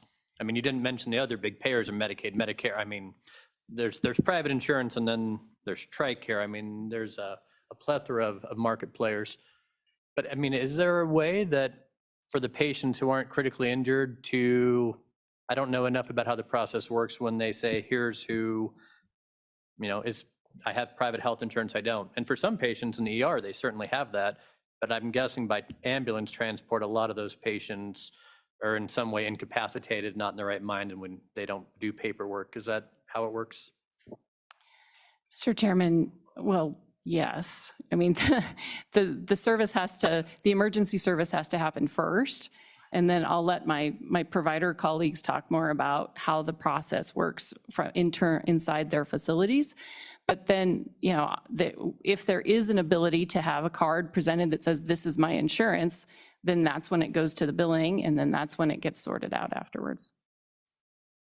Insurance cards, I forgot. Senator Hutchins. Sorry, Mr. Chair, and thank you. I was under the impression when we spoke that it was the person providing the service that is submitting a claim to you, saying we took someone in service to the hospital. Now we would like to be paid. That was my impression, so maybe I'm wrong. Situational, kind of like all the comments this morning, is that fair to say? Like different payers, different circumstances, different public-private payers of ambulance services. That's the difficulty, but Ms. Roday? Mr. Chairman, yes, that's correct, that it is situational. But the patient presents their insurance card, and then it is the provider's responsibility to fill out the information to submit the claim to the insurer to say what happened. Gotcha. Representative Penn. Thank you, Mr. Chairman. If you could help me understand a little bit more about in-network versus out-of-network. You mentioned people, you said you have contracts with some providers and not with others. What does it take to become in-network? Is it a difficult process, or why would there be agencies or providers that are out of network in this state, given the fact that we don't have a lot of options? Mr. Day. Mr. Chairman, Representative Penn, those providers have the opportunity, some of the providers, so hospital contracts are different, but providers have the opportunity they are presented with our standard contract, and if they choose to accept it, then they can be in the network, and if they choose not to accept it, then they choose not to be. Perhaps I'm going to ask you an unfair question, but do you know, are there local governments who contract with Mountain West or with Cigna? Are you really the only player in the private market who contracts with, I mean, in almost all these cases, governments, counties, or EMS districts? Do you know if any of them are contracted with Mountain West or with Cigna? I don't need which ones. I'm trying to decide if there really is competition or if you're the only game in town. Mr. Chairman, I don't know who contracts with who. Other questions for Ms. Rodet? Seeing none. Certainly appreciate you coming today. So committee, I guess any other public comment? Still looking, I guess this is where we kind of open it up in the interim. If there are motions, anything you heard this morning you would like us to pursue research on, you would like some perhaps draft language for our next meeting. I think there's a topic that 12 or 14 states have made EMS an essential service. Not sure if we want to go that way, but if we want to explore it, would certainly entertain a motion to draft a bill. Hi, Representative Yen, go ahead. Mr. Chair, I think, my interest would be finding out what other states do. And then starting with the draft bill to call EMS an essential service. But I still want that research of what other states do with regards to both funding and requirements for EMS. So let's hold that as two motions. The first motion is generally have LSO research some more what other states do in regards to EMS, making it an essential service. And I know when I just read quickly on NCSL's website, there's different ways that they do that and different requirements. So I'm sensing the committee shouldn't have any real concerns with having LSO do some research. That's what Ms. Shippen does. Everyone's generally okay with that? Further information? Okay. And then Representative Yen, do you want to make a motion to provide a draft bill to make EMS an essential service, or do you want to wait for the information to be forthcoming? Mr. Chairman, what does our timeline look for meetings? Well, from what I understand, we only have 3 meetings budgeted this year. And so that's my little bit worry. If you get the information at our next meeting, and the time it's drafted, we only have one shot at it in our September meeting of committee bill or not, which is perhaps why I tried to push the other bill a bit too much, but that didn't work well for me. Mr. Chairman, I don't really feel like I need to make a motion, but it's also the chairman's prerogative to put it on the agenda with the draft bill. I'll keep that in mind, Co-Chairman. Other suggestions, committee, of research or draft legislations you would like to see at our June meeting that LSO could provide from any testimony heard today? Senator Baldwin. I would make a motion to draft, again, a rough bill. And once we have all that information brought to us by Donna, that we can then consider that draft, and we'll have all the information in hand to consider that draft.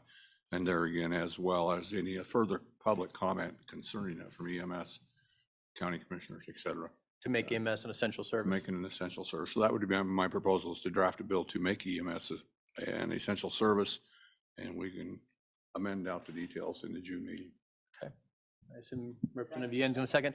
And because a lot of us are new, I just want to make sure everybody kind of understands when we say an essential service, we list some of those in statute, like water, shelter, electricity, firefighting. So those are essential services the government provides. We've talked a lot about incorporations of broadband as an essential service. Is it a need or is it a want? So the question is EMS services. I mean, is it a need or is it a want? And I think you heard today, if people call 911, it's expected that there's an ambulance coming, but right now there's no requirements that says that is so, at least on a statewide level. So discussion, Senator Hutchins. Thank you, Mr. Chair. Along with that research, I'd like to know the history behind EMS services in that. Maybe back in the day when someone was sick, you threw them in the covered wagon and you took them to wherever, old doc's office. Where do we evolve into expecting a service instead of, possibly paying for that service when it's utilized? Thank you. Ms. Shippen, if you would incorporate kind of maybe the history of, I don't know if other states have made this essential recently or if it's longstanding in some states, but the evolution of healthcare. I know the Department of Health has a good slideshow I've seen previously in kind of healthcare in Wyoming and how things have come about. So incorporate that if you would, please, Donna. Representative Ward. Thank you, Mr. Chairman. Given that only 13 states have said that EMS is essential, I don't see the need for Wyoming to do that. And I think that in general, when people call for an ambulance, one shows up. So I don't see the need to declare EMS as essential, and I would not be in support of this proposal. Thanks. Senator Baldwin. And I would say that's a good opinion to have, but I think, and I would add to that, that's a discussion we can have once we have all the information in front of us. If that's the way the majority feel at that time, then we can certainly vote it down. But I don't think we've had an adequate discussion today to say whether we could do it or not do it. I think it's something we need to look at down the road. And I think there's a lot of stakeholders here that need to bring information to us, including our own LSO, and I say the EMS, whoever stakeholders. And I think it would be a better made decision, a more informed decision if we do it at that time rather than just, shoot the horse before it gets out of the chute. Okay. And the discussion, Senator Hutchins. One more, based on what Senator Baldwin said, not jumping too fast, but it would be, I think, prudent to find out the cost of making this an essential service. What are the other states paying? Will this come out of the general fund? How is this all going to work for us? I think that would be a good conversation to have or include. Thank you. And I suspect a lot is probably at a county level where they have some type of county mill levy or assessment or something, similar to what we might do in a special district. I mean, similar what we might already be doing in some places, but it's, okay, further comments, testimony? All those in favor of the motion to have a bill draft to consider next meeting, say aye. Aye. Opposed, say no. No. Better get a roll hands just in case. All those in favor of a bill draft to be discussed, raise your hand. 1, 2, 3, 4, 5, 6, 7. That motion passes. We'll have something to do at our June meeting. Other discussion committee on research or bill drafts you'd like to pursue when it comes to EMS services? Not seeing any, but if anybody does come up with some in the next month, you can always reach out to the co-chairman and I, and we can discuss with LSO and Management Council if it fits within our topic to have additional issues that are tangentially related. So anybody else who can't be here after lunch that has a burning need for public comment right now? Seeing none, we'll be in recess till 1:30. Ms. Will you Talbot. please let the Zoom participants know that they'll need to rejoin this particular Zoom after lunch? Usually it stays running, but I need to shut it down, so they'll just have to rejoin. Okay, so if you're watching on Zoom, and I think there's only 5 of you, just re-click the link, sign out of this one, and we'll come back with a different link. Same link over lunch. You just have to sign out to get re-enrolled. We'll do that. All right, we'll see everybody at 1:30.